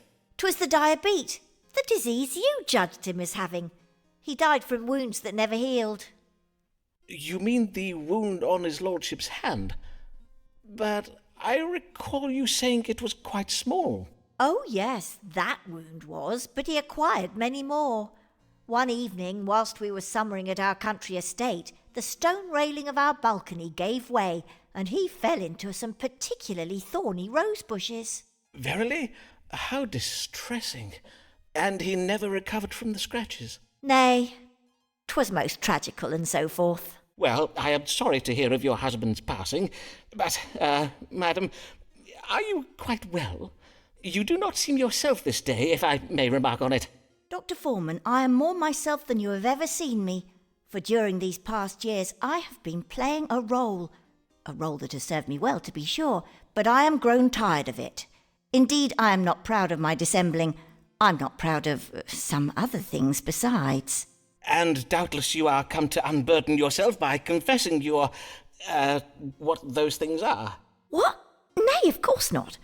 As I was saying, whilst my dissimulations have afforded me wealth and status, such a life as I have lived has not fulfilled me. For though I have been married many times, and known many men, I have always lacked one important thing. A moral compass? And that thing is love. In short, I have found love, Dr. Foreman, and the object of my affection is not one of these privileged popinjays I've met at the royal court. Nay, 'tis a real man, a man who knows what it is to make his own way in the world. Oh, you mean to say, you mean you and I? Verily, upon seeing him play Tamara in Titus Andronicus at the Globe one even, I was, well, my heart was took. I see. You are in love with a player then, I take it. Aye, and I wish to marry him. But first, I would know whether such a match be advisable. Is our love true, or is my considerable coin and property where his true affections lie? Such a deception would not surprise me in truth. Well, nay, doubtless it would not. Let us see whether the stars can tell us. It's so funny, the kind of like relief in Simon's voice when he realizes that she's not in love with him, but with Humphrey. But the good thing for Humphrey is, if he's down for it, then he doesn't have to fear being killed potentially, because she's not after his wealth this time. Hello Veroni, welcome in, dude. Thank you so much for the lurk. I hope you're having a good day so far.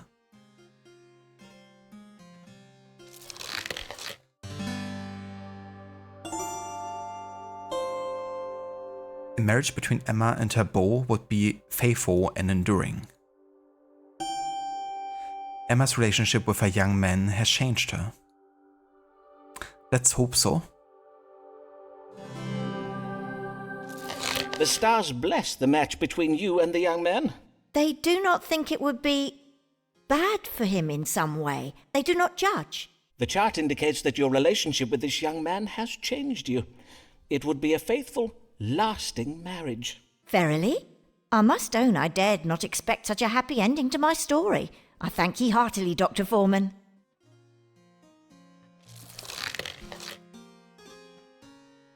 Wait, what happened to the case number 4? Huh? But hey, we got the letter of recommendation. Maybe got skipped due to the choices that we made? But, I mean, we got the letter, so let's letter number 10 receive her. I shall this even to the playhouse go and ask my Humphrey to ask me to marry him. She's gonna ask him to ask her to marry him. Seems legit. Hello there, Crested. Welcome in. Thank you so much for the raid, dude, and welcome in, raiders. How's it going? How was your stream today? Did you play more World of Warcraft?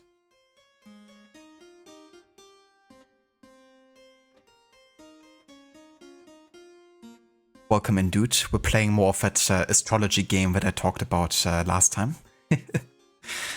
Very close now to finishing it, actually, so you joined us for the ending here. Or at least the last few cases. You did indeed. Nice, dude. How did it go today? Did you make good progress? Did you do some raids? Well, apart from this one. And also, for anyone who hasn't checked out Crested Gaming before, I recommend doing so. There's a link in chat. He's been playing some World of Warcraft recently, but he also checks out a lot of indie games and demos and, you know, some new games on the horizon. And yeah, he's a great streamer to catch. A lover of Swedish meatballs, as a Swede himself, as is custom.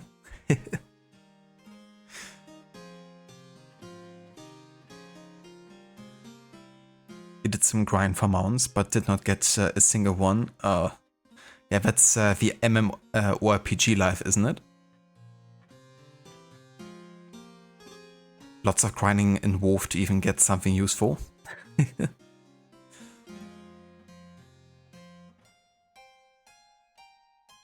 Yeah, there's still like one MMORPG that actually come back to every few years.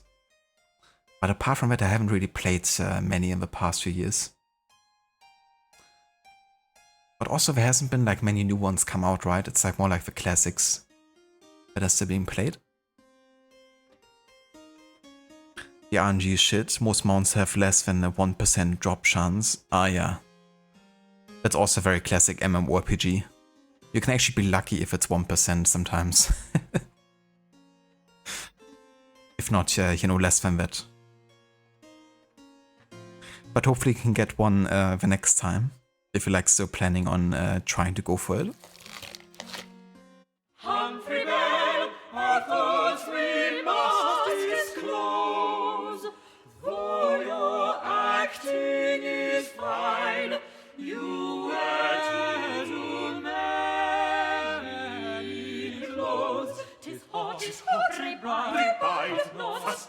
Sit down, recline upon this couch and take a little wine. Good advice. Good day, Mr. Bell. I see here in my notes the last time you came to us for counsel regarding Mistress Burbage and her tender advances. Aye, and your advice to be dominating her were very well. This made Mr. Burbage start seeing me in a whole new light, innit? He was well impressed when I told her to go make me some pottage before rehearsal.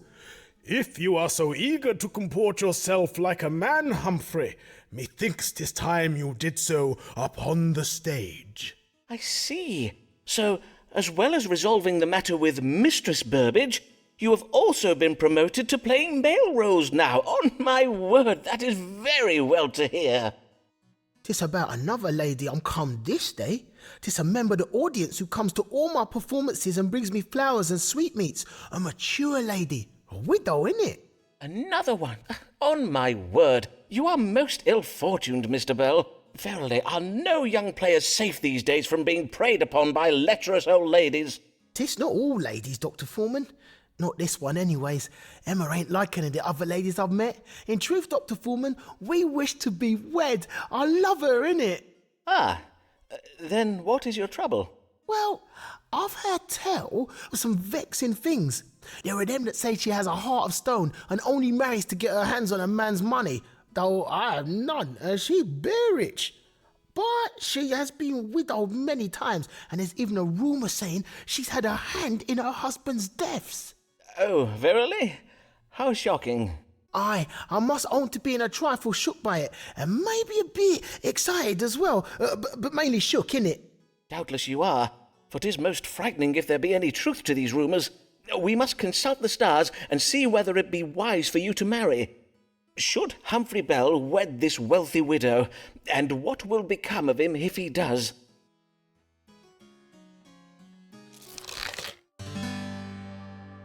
Should I marry the wealthy widow? Yes, you should. The lady's psychotic instincts regarding the amassing of wealth have changed. The rumors about the lady are cruel. Not quite. But she is indeed changing, and she's not marrying him for money. Hence, she has no reason to kill him. It's fine.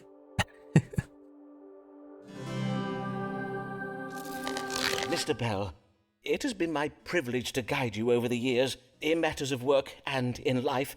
Wisely, I hope, but certainly with the greatest sense of care for your well-being. Indeed, I have come to think of you as a father might think of a son. 'Tis a responsibility I have not taken lightly, and in loco parentis, as it were, I feel an obligation to... Sir, begging your pardon, sir, but I'm going to stop you right there, because I need to know, innit? Should I marry Emma or not? Yes, I believe you may safely marry this lady, Mr. Bell. The stars suggest the rumours you did hear about her are needlessly cruel. So this all lies then? Well, not quite all lies, nay. The stars do also indicate that the lady was formerly most fixated upon the acquisition of money, though 'twould seem she no longer harbours such pecuniary passions, such as is consistent with her desire to marry a penniless player such as yourself. Sir, then 'tis decided. I shall marry my dear, sweet Emma. I'd be honoured if you came to see us wed, Dr. Foreman, if you be not too busy in that.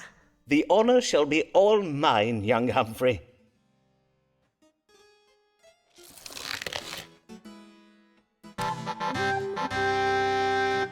Oh yeah, letter number 11. Knock, knock. In it?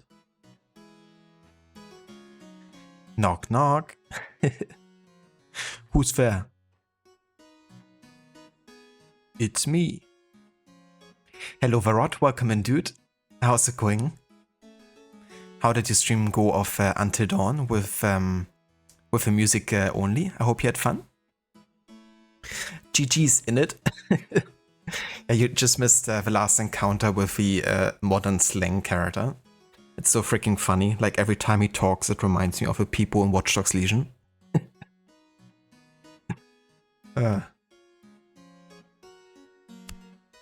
But yeah, that's another letter of recommendation. Which means we have now gotten all the letters of recommendation that we could get. Lots of letters in it. Methinks I shall retire from the stage once I'm wed. Mayhap to do some charity work or something in it. Mary oft takes her young niece to the cockfighting pits. She prefers a hanging, though she readily admits. Fueled after drinking turnip wine until she's off her fun. La la la la la la la. We're going well, thanks dude. How are you? You had fun, it was great to start replay with just the music. I bet. It's been a while since I more consciously listened to the soundtrack of Until Dawn. But yeah, it's definitely cool, you know, really focusing on that element.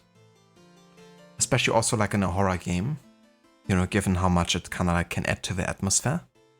But that's great, dude. I'm glad you had a good time with it. And yeah, I'm doing good. About to finish the game. Yeah, we're very close now. It's only gonna be a few more encounters now. In fact, yeah, we only have 2 with Mary Payne, then 1 more, and then we are basically going to finish the game. So very close now. But yeah, I had a good time replaying this. And yeah, I'm definitely glad to also have gotten most of the letters now. As it turns out, one of the letters you can't get for Ricardo Ferraro, because he's one of the guys from the College of Physicians, so he's not gonna ever give you the letter, I don't think. But yeah, I still missed out on Emilia Lanier. And that letter, I'm quite sure, I couldn't find the definitive information, but it seems like you can get it. So that's why I also changed my streaming title from Perfect Practitioner to just Medical License. Because even though we did very well, yeah, it wasn't quite perfect. But that's alright. I mean, as long as you get the medical license, that's the important part here. Because that's the thing that's historically relevant.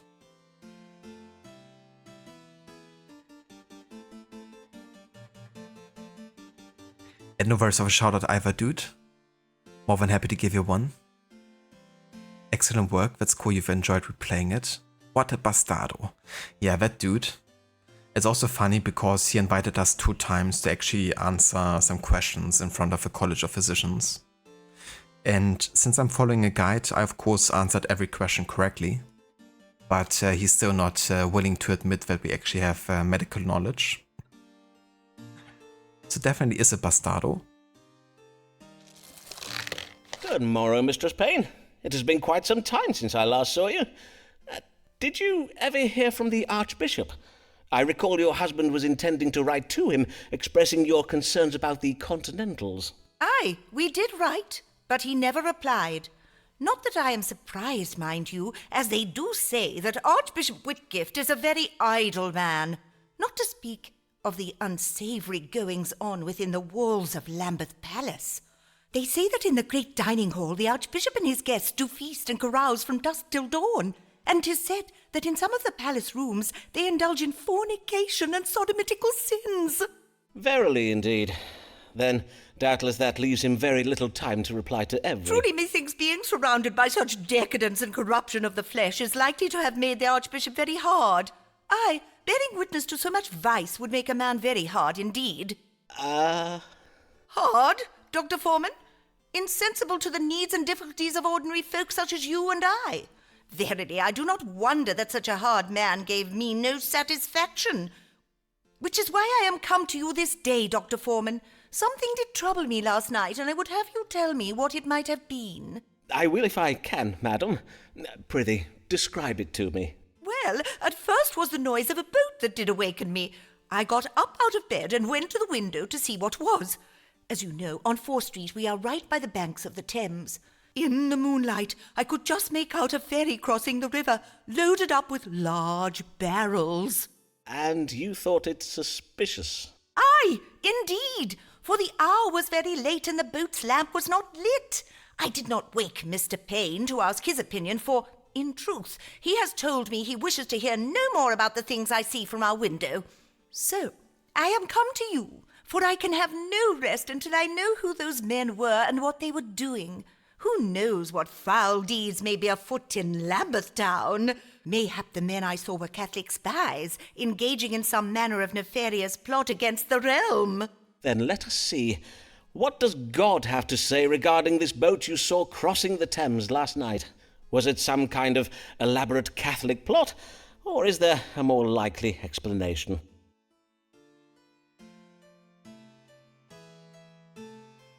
Thank you for teaming the fun fact for Astrologaster Rod. So 5 years after Simon Foreman's death, he was implicated in the murder of Thomas Overbury when 2 of his patients, Lady Frances Howard and Mrs. Ann Turner, were found guilty of a crime.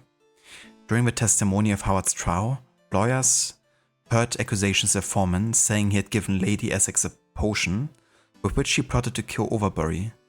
During the trial, he was described by Sir Edward Coke as the devil Foreman, the result being that his reputation was severely tarnished. And yeah, that's the thing, like, that's why he's, been looked upon not with the best of eyes after his death. Because he was still kind of like seen as a charlatan, even if he did eventually get his medical license. And it's no secret that he did give, his patients, of course, all kinds of medical ailments, which I guess may have also been used in, potential poisonings of people. So yeah, he definitely had not the best reputation. And of course his case books did also survive, as well as his famous book of plays, in which he also highlighted his sexual exploits with some of his patients. So definitely a bit of a controversial historical character. Hello Vermita, welcome in dude. It's going very good, thank you. Yeah, about to finish the game. Very close now. And to finally getting the medical license. How's it going for you today? How's your day going? No worries, Ivarot, for reading it. It would be fun if I could maybe set it up so fun facts are kinda read by the same voice that I have for my text-to-speech, the David Attenborough voice, because that would be quite fitting.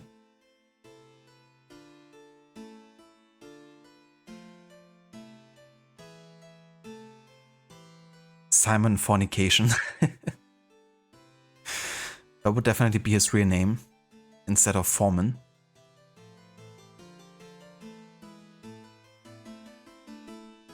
Thank you, Amita, for the GGs.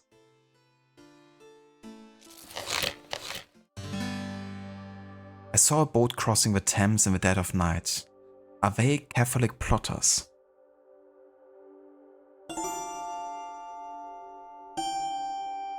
The information should be reported to the authorities, ideally a friend or acquaintance with some connection to them. The boat journey was undertaken for evil purposes. I'm not sure, but this might be connected to the gunpowder plot. The ambitions of disloyal, untamed forces are at play here. But I think this is connected to the infamous gunpowder plot.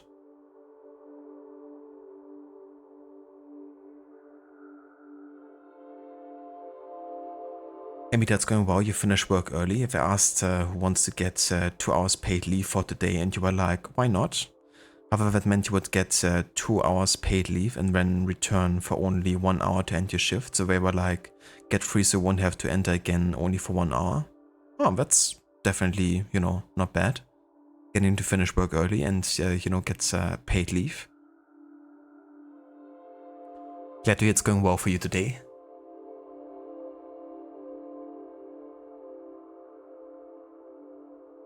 Did you actually end up finishing Need for Speed Heat, Amita?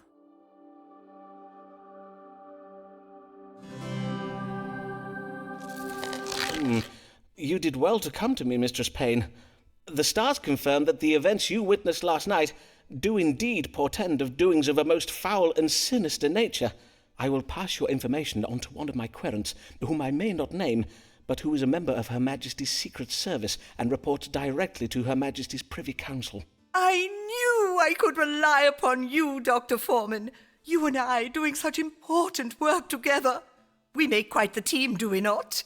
I would not say that precisely. Do not be falsely modest, Dr. Foreman. False modesty is naught but the sin of vanity in disguise. Now, I must to home hasten to tell my neighbours. Forsooth, I must warn them of this grave threat and bid them keep a watchful eye on our local Catholics. Blessed day, Dr. Foreman.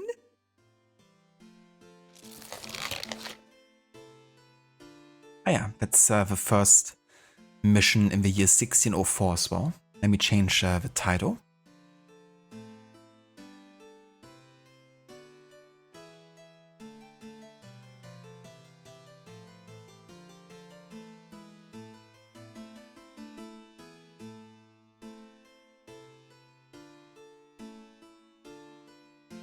Welcome back, Arctic.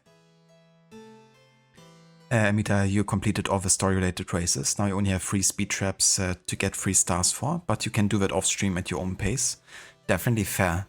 GG's on getting the game done, dude, and you know, all the story stuff. That's definitely really good progress, especially, you know, considering how much of the game you've done.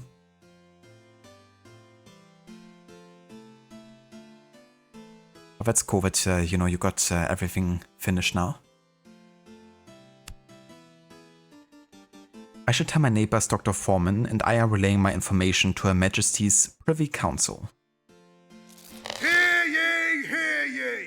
Catholic terror plot to blow up Parliament foiled!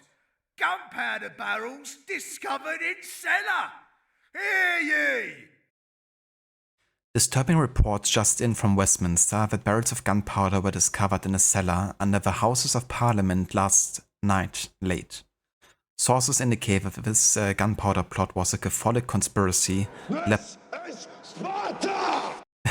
led by Robert Catesby and assisted by a Continental by the name of Guy Fawkes.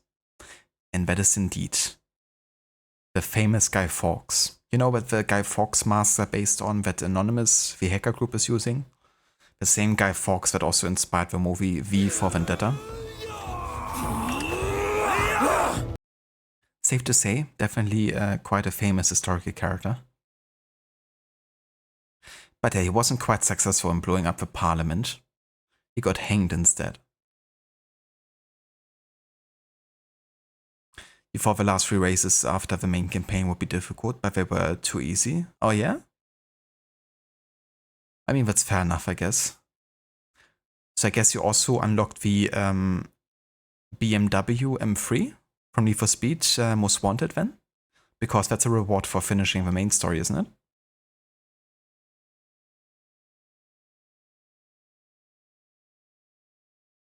Yeah, some of the rally races can definitely be tricky. But yeah, that's really cool. Yeah, I love that that car is one of the rewards. Definitely a bit of a nostalgic car if you actually played, you know, the earlier Need for Speed games. 'Tis well to jest at merry pain, 'tis well to sneer and mock, until her views become the norm, then 'twill be quite a shock. But for now let's laugh at her and how her niece laughs. How her niece laughs, la la la la la la. Good day, Mistress Payne. You seem in good cheer. That I am, Dr. Foreman. This day I am taking my niece on a lovely outing to see the cockfighting in Vauxhall. Ah, there is a cockpit in Vauxhall now, is there? Aye, and a very fine one. And I did think we need a nice day out to turn our minds away from that terrible affair of the Catholics plotting to blow up the Houses of Parliament. And my niece does so love the cocks. Doubtless, madam. And the gunpowder plot was indeed a terrible business. They say it was the doings of a group of young Catholic nobles from the Midlands, do they not? And that the gunpowder was ferried across the Thames at Lambeth under cover of darkness. Doubtless, 'twas the very same boat I did tell you about, Dr. Citizen! Foreman. And of course, I must congratulate you for recognizing how right I was to be suspicious of that boat I saw. Now, I bid you tell me, and do not be coy, Dr. Foreman, was it your relaying of my information to the authorities that foiled the gunpowder plot? Did you and I save England from the Catholics? I am afraid, madam, that I am not at liberty to confirm nor deny my involvement in the matter. Ah, but oh my days! Are you ill, Dr. Foreman? Mayhap we are both troubled with the same disease, for my eyes do also twitch and prick with pain. I did remark the condition of your eyes. They are very red in appearance, and you seem troubled with a hacking cough. For how long have you had these troubles? Only these past few days, and as well as my eyes and my cough, I do also find it a trifle vexing to breathe. Then let us now consult the stars. What ails Mistress Mary Payne? Ah, yeah. Mistress Payne and her niece very really love to go to Vauxhall, to the cockpit, because her niece loves to see the cocks. The bird that is. Don't have any naughty thoughts here.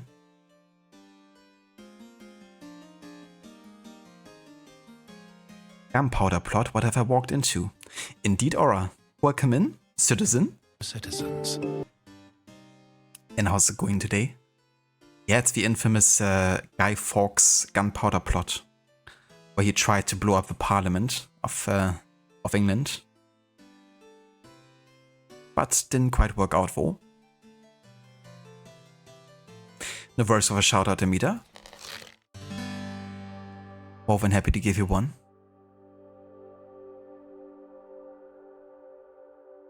My eyes itch, I cough, and I find it hard to breathe. What ails me? The current's lungs have been harmed by the inhalation of noxious odors. The moon in retrograde suggests the illness is temporary.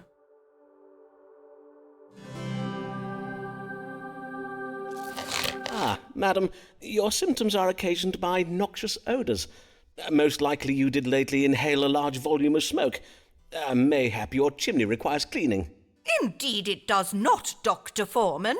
My cleanliness is unimpeachable. I have my maidservant scour the house from top to bottom every day. Ah, then I cannot be sure what has occasioned your... Hold. What is that acrid odour? Methinks it does emanate from your clothing. Madam, have you been taking part in the anti-Catholic pogroms that Lambeth has witnessed these past days? The burning of houses and shops. The lynching of priests from trees upon Lambeth Green. Mayhap I have, and what of it? You should be congratulating me and my ilk for keeping you safe, and for sending a clear message to those Catholics who would plot against our Parliament and blow us up with gunpowder. Madam, these Catholics are our neighbours, our colleagues, and our friends. I beseech you to consider your actions, madam. Are not Catholics people too, just as we are? If you prick them, do they not bleed?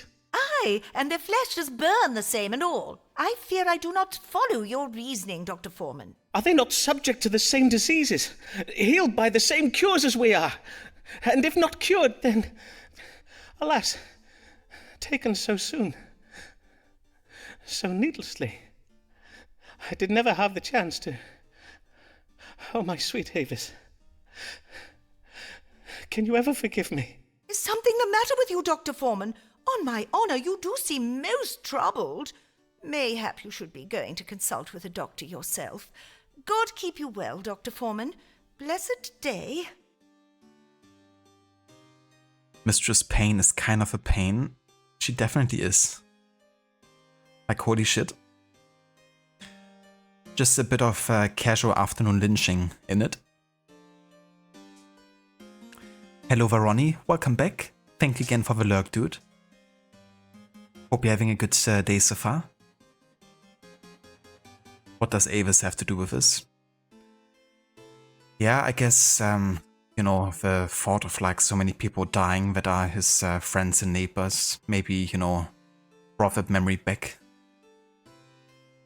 But yeah, it definitely comes a bit out of nowhere, but I guess it's something that, you know, Stowe is like laying quite heavy on his soul. Something he never really made peace with. But it's quite interesting that he actually joined us for this moment, because this is like the first time that he mentions Avis, I think, since the last time that we talked about her when she died, I guess. So yeah, like he hasn't really talked about her for a long time, but this particular memory has definitely stirred that up for him, it seems.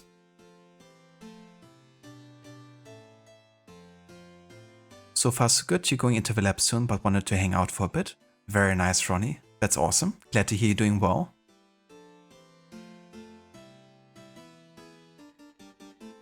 Yeah, definitely interesting. But yeah, I guess now that we're coming, you know, so close to the end, it's kind of like a bit of review and retrospective here.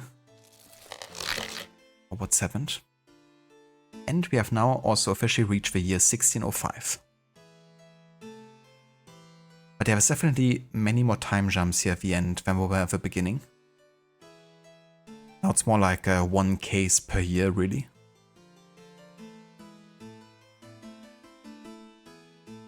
But yeah, that's the second last year before the game ends.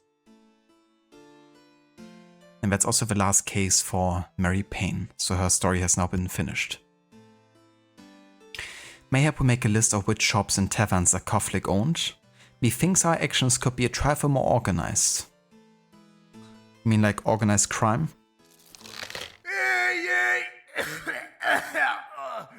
Hear ye! London struck by plague. Playhouses closed by order of the king. Hear ye! That was the last announcement that he gave, I think.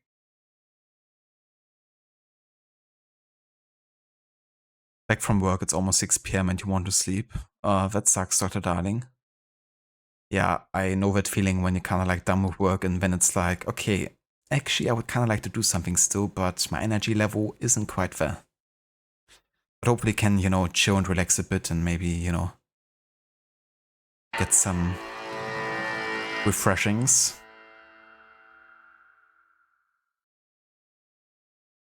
Indeed. Requiescat in pace, or as I like to say in this game, Risquis in paces. Requiescat in pace. Requiescat in pace, you bastard! Requiescat in pace. It is now the year 1605, the year of a gunpowder plot. Indeed. Yeah, we just had that happen actually. We just, that was like connected to one of the cases with Mary Payne. It's really cool, like all the references to historical events they have in this game.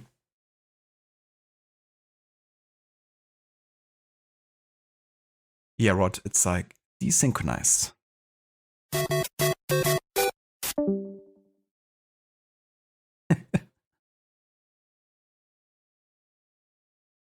Be advised that if you're experiencing any of the following plague symptoms, fever, abdominal pain, lumps on your groin, oozing foul pus, send word to local authorities and a team of carpenters will be dispatched to your place of residence to board up your house so that you may not roam about infecting others. Please ensure dead loved ones are ready to be deposited in the plague cart when it passes each evening.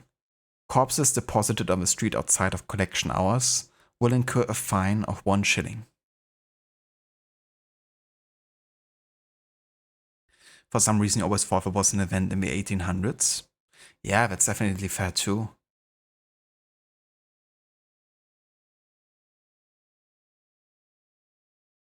And I mean, the thing is also that, you know, there's definitely lots of connections that we sometimes make between like different centuries, because often it isn't until like a later point that something really changes, you know, significantly and has like a lasting influence. I mean, in the 1800s, you know, it's definitely another time of huge change for England, for instance, with the Industrial Revolution. But yeah, it was 1605. Remember the 5th of November. 1605. bring out your dad, but I'm feeling much better. I'd like to go for a walk. I'm not dead yet.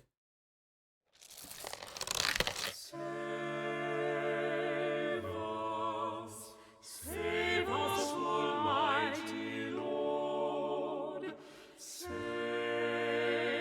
us from the wrath of God. Upon us he hath wrought his vengeance, and justice, pestilence, and death.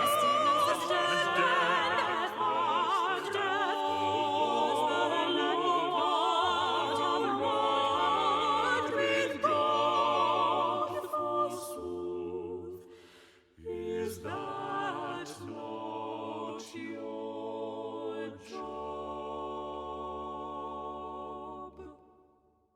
That's right, just, have a quick word with God. Tell him to stop the plague real quick. You wish your name was Whitgift, he must be so smart. Very witty.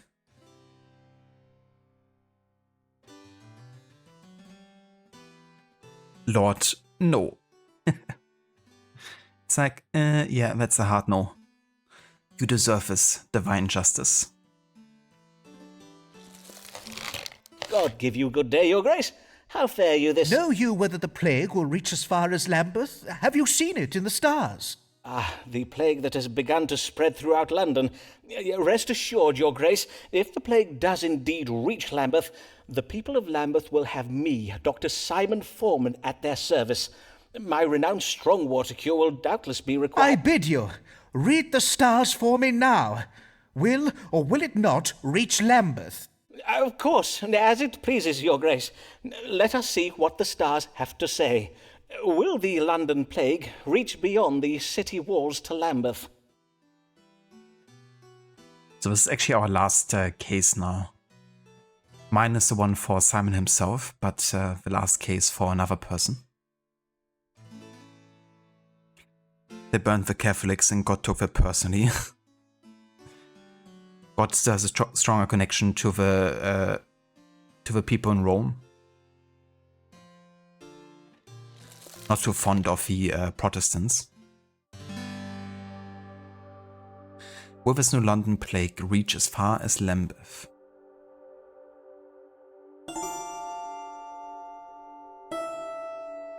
The Archbishop must embark upon a voyage. Lambeth society may be peaceful now, but people can behave unpredictably during a grave health crisis. Death from the plague is God's punishment for our sins. The Archbishop has nothing to fear from a plague. He has but to exercise patience and the threat will pass. Not quite. It is the Archbishop's duty to stay in Lambeth and help fight the plague. That is correct. The rumors of a plague reaching Lambeth are not credible. They definitely are. But yeah, it is he. He must go on a voyage. If he wants to survive this, that is.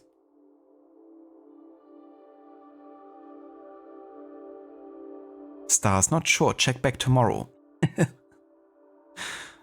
Yeah, under the threat of a plague, we definitely have a time to wait.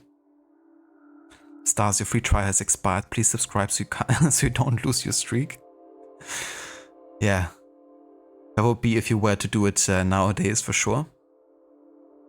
Gotta have a subscription for everything. He's hiding under the Vatican in a vote. Exactly. That's what I was also thinking of. It's like, God is in Rome, surely, in the Vatican. At least Minerva is.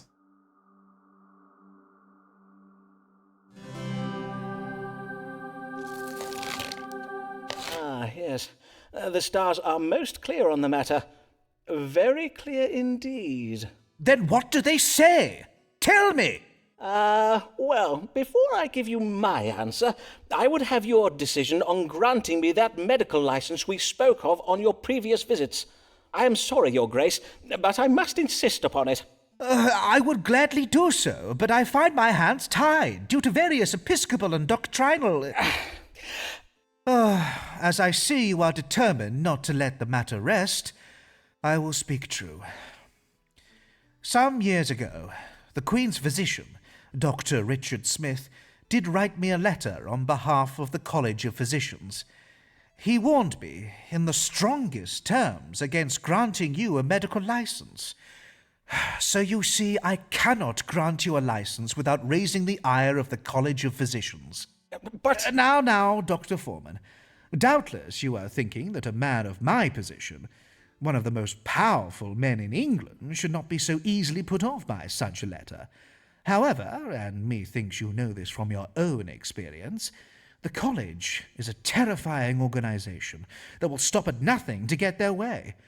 One would be better off defying the Queen herself than the licensed doctors of London. For whilst our Lord God in heaven may be merciful, the College of Physicians is not. Aye, verily, I must own that what you say is very true. But mayhap I will furnish you with a letter of recommendation to the University of Cambridge. They may confer upon you a medical degree, and thereby a medical license. I thank you, Your Grace. Now, prithee, answer my question.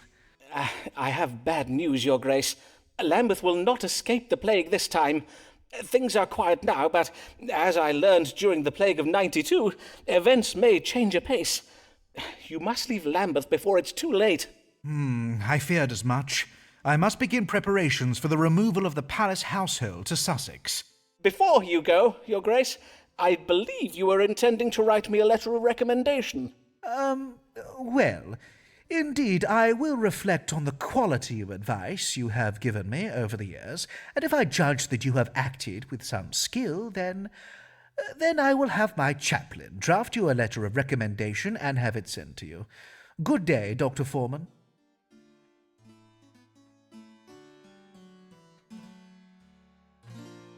Or you love old doctors. They couldn't figure out why so many women died in childbirth, and eventually someone said, maybe wash your hands, and they all shunned the men. Yeah, I mean, the whole theory about bacteria and cleanliness, hygiene, is like a pretty modern concept, right? I mean, some people actually thought that, having like lots of layers of dirt on your hands is actually good.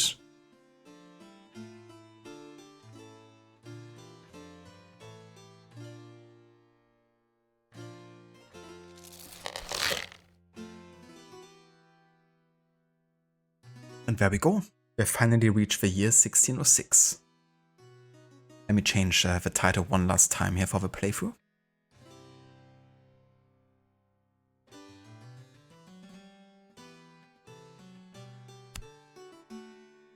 I would deliver a sermon on the lessons we might learn from Noah and the flood.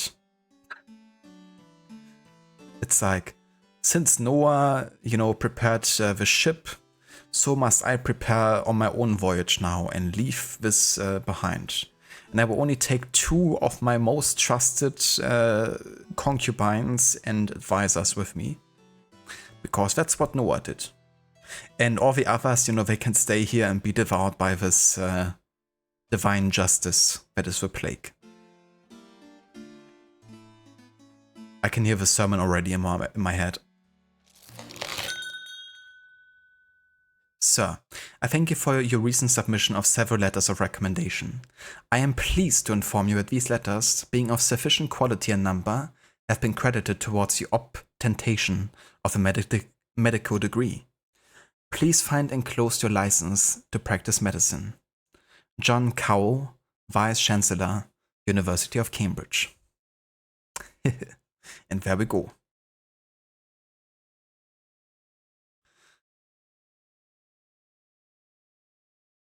Very modern, yeah. Got to go now. Good luck with the game. Catch you next time. No worries, Amita. Thank you for being here, dude. I hope you have a good rest of the evening. Thank you for being here.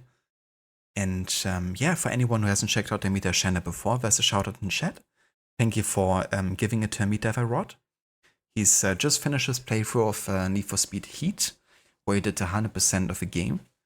And now he's working the same on Unity, getting the 100% unlocked there. Very close now to actually get there, so won't take you too much longer, I don't think, Amita, right, to get the game done. And yeah, he's also doing a playthrough of Cyberpunk 2077 for the first time ever at the moment. So if you want to check out that as well, then definitely have a look at the link in chat.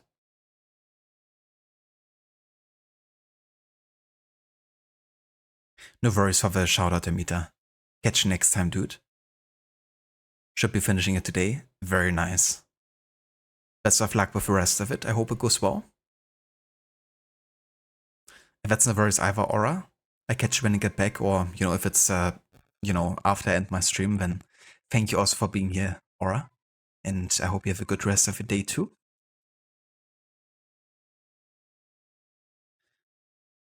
Goddamn, I forgot to patch the leak in heaven. Need to find someone to build an ark with heaps of animals on it to make it seem like it was meant to flood.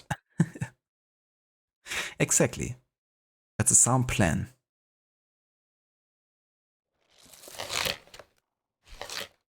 Foreman gained a license to everyone's surprise. A true and proper doctor at last legitimized. But now he's risen up so far from whence he began. We'll be common folks still see Foreman as our man.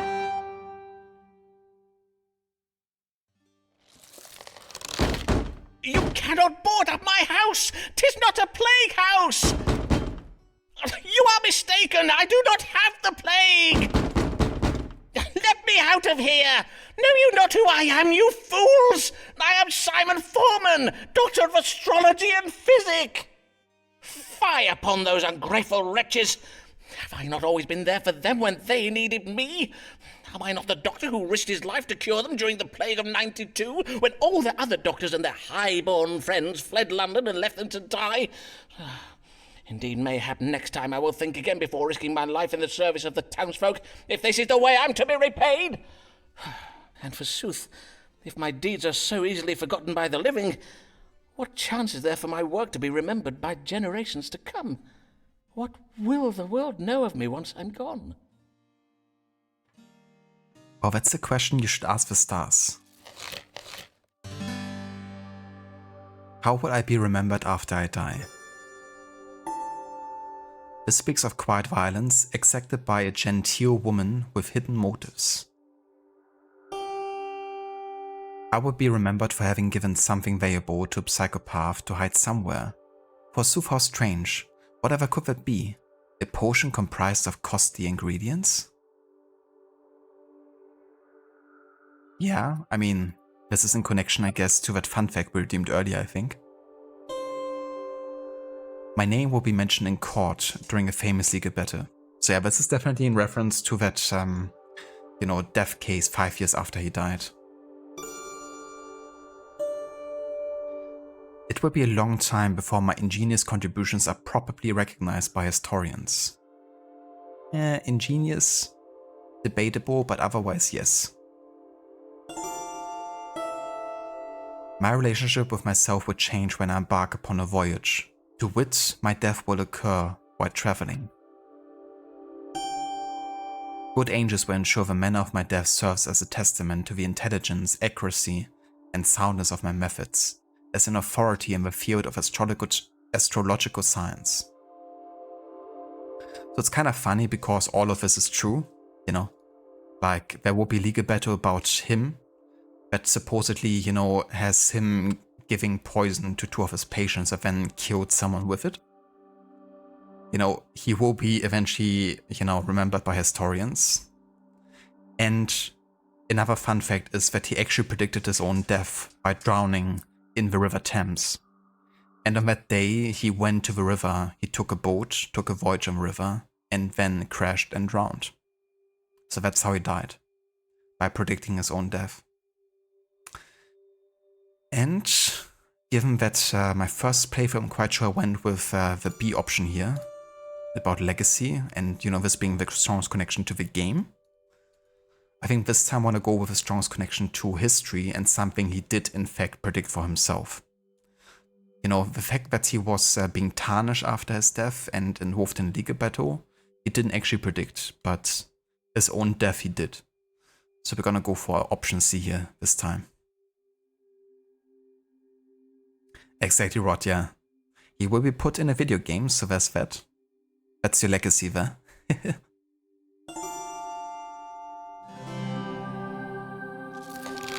What does this say? I will die while on a voyage. But I never go on voyages. Unless taking a boat across the Thames counts as such. Ah, I believe I have just predicted the manner of my own death. Well then, I had better note that down in my casebook, so that after my death 'twill be clear how truthful and accurate my astrological predictions verily are. For indeed, 'tis sure that after my death, my casebooks will be pored over and studied with great interest. For my work is of great historical importance, and now that I have a medical license, not even the College of Physicians has the power to discredit me. But if I am to go forth into the world to make any further contributions to the advancement of medical science, I must find a way to pry these wretched boards off my front door. William! William! Fetch me a crowbar!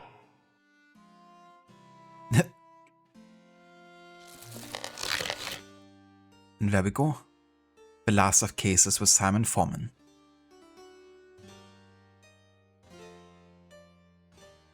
I did predict the manner of my own demise. I will be crossing the Thames in a boat. If you be a historian reading this, pray take careful note.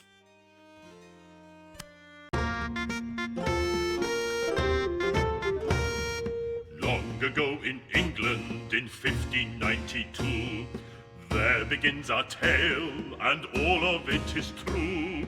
Through all of London, bubonic plague did spread, covering folk in weeping sores and leaving thousands dead. From towns and cities, doctors they did flee, leaving their patients to die in misery. But one brave doctor stayed when all the cowards fled, might have been because he was too sick to leave his bed. Foreman made a plague cure and used it on himself, then left his house to risk all London's true health. Huzzah! Huzzah! Huzzah! Huzzah! Huzzah! Huzzah! Huzzah! Huzzah! Simon Foreman, he cured us of the plague. 'Tis true, some details are a little vague, but we know he used astrology and knows his own strong water. So what if he be not a proper licensed doctor? But then the doctors started to come back and saw themselves replaced by a man they call a quack. They said This man has no medical degree.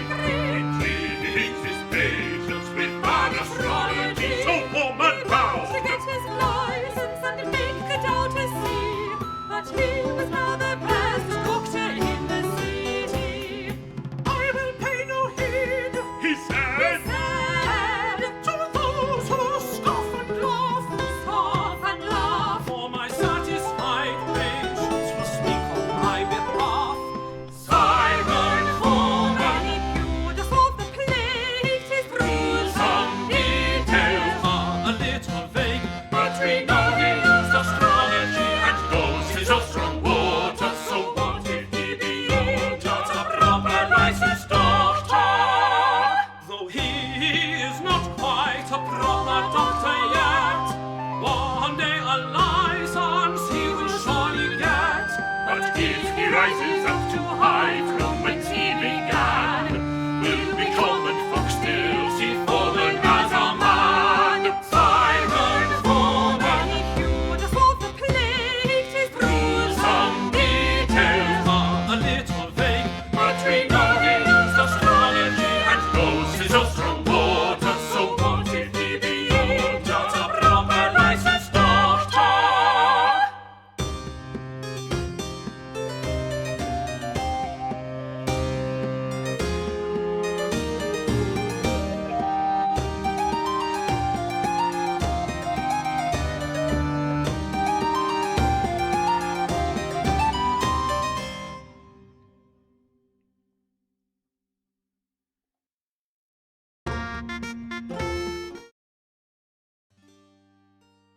And there we go. That is the end of the game. And we did in fact get the medical license. So in the end we did succeed in, having the historically accurate outcome. And I'm quite happy also with the last choice we made there. Being probably the most historically relevant choice there for him. Rod, sorry sir, but I couldn't find a bar run by crows, just humans. Thank you so much for the GGs, Rod. I really appreciate it. Based on a true and truly ridiculous story, that's a great tagline. Has a bit of a Baron Münchhausen feel. It definitely does, yeah. Like some of the stories you hear you wouldn't believe are actually true. But that's a great thing about, history sometimes. It's just how ridiculous it can be that people would question if something truly happened or not.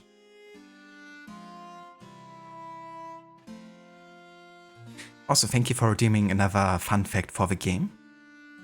The game's visual style is deliberately designed to look like a pop-up book. This was a conscious choice by the developer Nyam to present the story in a way that feels like a physical, unfolding text. The design is a nod to the game's origins in the digitized manuscripts of the Casebooks project, where Foreman's writings were the primary source material. Indeed. It's like pulling up another page of, his casebooks. But yeah, so this finishes Astrologaster as part of our historical order run. Really enjoyed replaying this. It's just such a fun game, If you don't mind, reading lots of text, of course it is. But love the way that it's written and the way it's acted out too. It can, of course, maybe get a bit repetitive after a while, like playing this for more than 3 hours. It's like a lot of the same, of course. It's like, one patient comes with their problems, you then diagnose them. So it can, from a gameplay perspective, of course, get repetitive. But if you enjoy the writing and the setting and the characters, then it's super entertaining and very engaging too. But yeah, now that we have finished this and we have gotten to the year 1606 CE, the next game will actually take place 16 years later in the year 1622 with the game Hellish Court, a game focused on historical European martial arts and a pretty realistic depiction of it. And we're gonna play a bit of the early access build of it with the only campaign that has released so far. And it's gonna focus on one character called Jacek. I think the story is fully dubbed in Polish actually, because it's set in Poland and also done by a Polish team of former Witcher 3 developers. And there's still gonna be English subtitles for, but I don't mind that actually, It's gonna be a nice additional historical layer, and supposedly they also try to actually talk in old Polish language as well. So it's gonna be definitely immersive from that standpoint. But I won't be starting that today anymore though. We're gonna start that instead in the next stream. But I think it might only take us one stream to get it done too, because it's supposed to be quite short. So there's a good chance there's only going to be one stream of Hellish Court, and then we can already jump into the next game, which is gonna be quite a few years later, at the end of the 17th century. And that will be Banisher's Ghost of New Eden, the game developed by the creators of Vampire and Life is Strange, I believe. So that's gonna be an interesting one too, because while the game is set in a distinct historical setting in New England, there's still some supernatural elements to it, and it's of course about witch hunts and banishing ghosts and all of it. So it's gonna be definitely something that's not entirely historic, although the topic of witch hunts very much is at the time.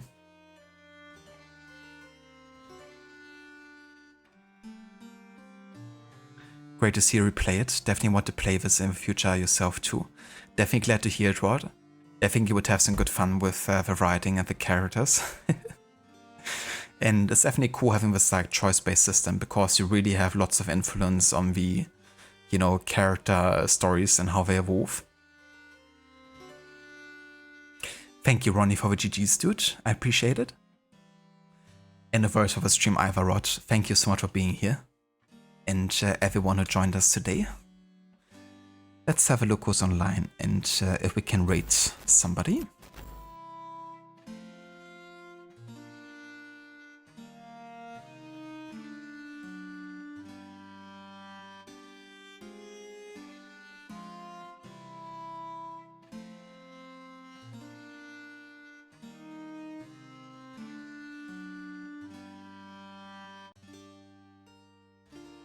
That is if my Twitch actually loads. Okay. Now it did.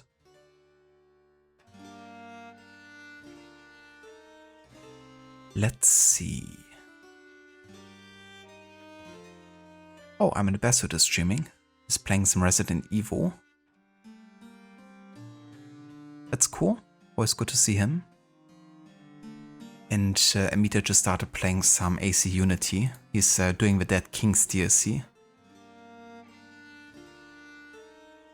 And doing a 100% playthrough for it. So we're gonna keep it historical today. And we're gonna raid over to Amita.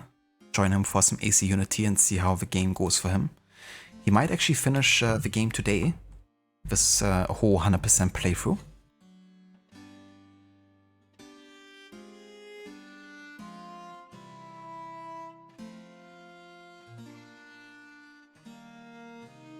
If you would like to follow us with a raid over to Amita, then feel free to copy and paste the raid emotes that I put into chat.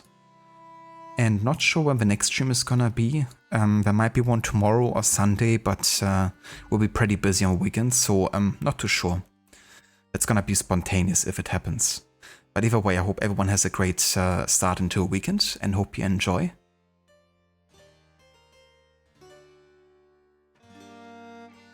Rod, do you have anyone raid that you need to open a new browser? Because for yourself, Lucinda and Maxi, whenever you raid, you have to open their stream in a separate tab, because the raid won't go through on the initial tab. Huh. That's really weird. Yeah, for me, it's only that if I open up a new tab in Firefox, then it sometimes leads to the other Twitch tabs to kind of like load and almost crash, and I have to kind of like wait for it to pick up again. Like my browser goes into not responding mode there for a second. And it's the same when I actually close a tab 2 that is Twitch related. But I don't have to open like an entire new browser though. But yeah, Twitch can be weird with that for sure. Ah yeah, tab, yeah, exactly. It's really weird sometimes with tabs in Twitch. But yeah, hope you also have a good weekend and catch you guys next time. Until then.